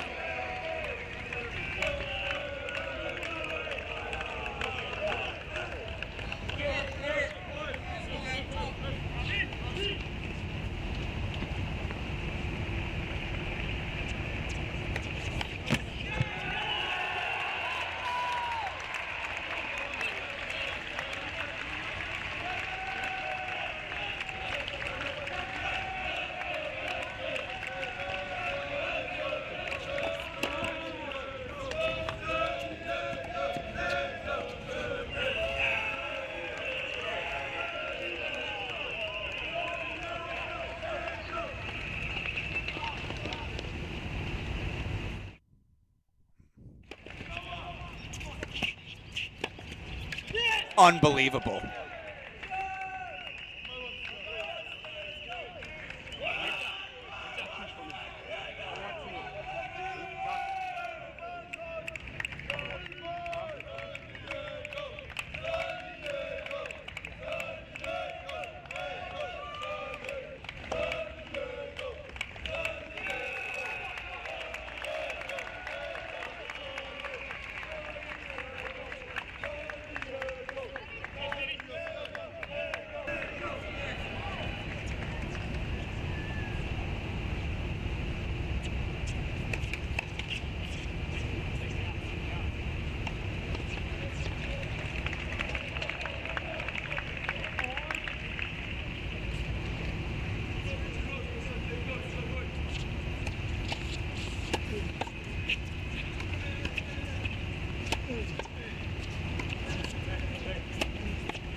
Well, it's great from Adrian Barrett, but it doesn't matter anyways. Sebastian Eriksson is his name. Sophomore, healthy, and sends the Longhorns back to the quarterfinals. 7-6, 6-4, he grabs it. You see where things end in our other two remaining singles matches. How about these Longhorns? When they deploy the full lineup, Ojakar, Eriksson, everyone healthy, they certainly look the part of national champions. Indoor champions, SEC champions. A chance to compete for the NCAA title continues as the Longhorns 4-1. They knock off San Diego. They move to 27-6 overall on the season. Await the ending of the drama in Waco. 3-2 Baylor out in front. Two singles matches remaining in that one. Pepperdine up a set in one. Third set on court number one between Winter and Badenhorst. Of course, a tip of the cap to San Diego. They did something that has never been accomplished before in program history. Sweet 16, it will not be the last for head coach Ryan Keckley and the T-Rose. And as you think back upon it, I'm going to try not to get choked up, but you think about this senior class: Dion Klaassen, Neo Niedner, Oliver Tarvett. Yes, San Diego was a rising program when they arrived, but they have taken things to new heights. This program is one of the standard setters we have in our country. Heartbreak tonight, of course, but hell of a year for the T-Rose. Again, going to wrap up their season 22-6. WCC champions once again, and a first Sweet 16 in program history. Meanwhile, only one thing left to do for these Texas Longhorns, and we'll show it to you on court number one. It's how they celebrate every home match. Time to sing. Time to celebrate. Time to accept that super regional trophy. Another one in the trophy case for this group, as you see, by the way. A lot of smiles on the face for these Longhorns. So that will do it for this broadcast. Two exceptional matches for two very different reasons. Obviously, the perseverance of 2023 NCAA champions North Carolina. Yes, by scoreboard they led the entire time, but there was about a 20-minute window where you really thought Michigan might pull off the upset. Still, the Tar Heels survive. They advance 4-2. They are through to the quarterfinals. By the way, all of your results so far: Georgia, and this is all women's side. Georgia 4-1 over UCLA. NC State 4-2 over Texas. UNC 4-2 over Michigan. Texas A&M 5-1 over USC. Right now, a battle unfolding in Auburn, although it looks like Okotoye is going to help Auburn squeak by Duke. 3-2 lead there. Okotoye, who was down a set and a break, now 5-love up in the third on Liv Hovde. That action still going again. 3-2 Baylor leads on Pepperdine. 10:15 p.m. Eastern time. 30 minutes from now, we'll have a restart. Oklahoma women taking on the Pepperdine women. Pepperdine women up 1-love. Don't think they've struck a ball yet in singles. Storms unfortunately delaying that one, so that's where I'll step away. Now, got to figure out what our plans are for Oklahoma Pepperdine, so I'm going to leave us on leave us on the slate screen.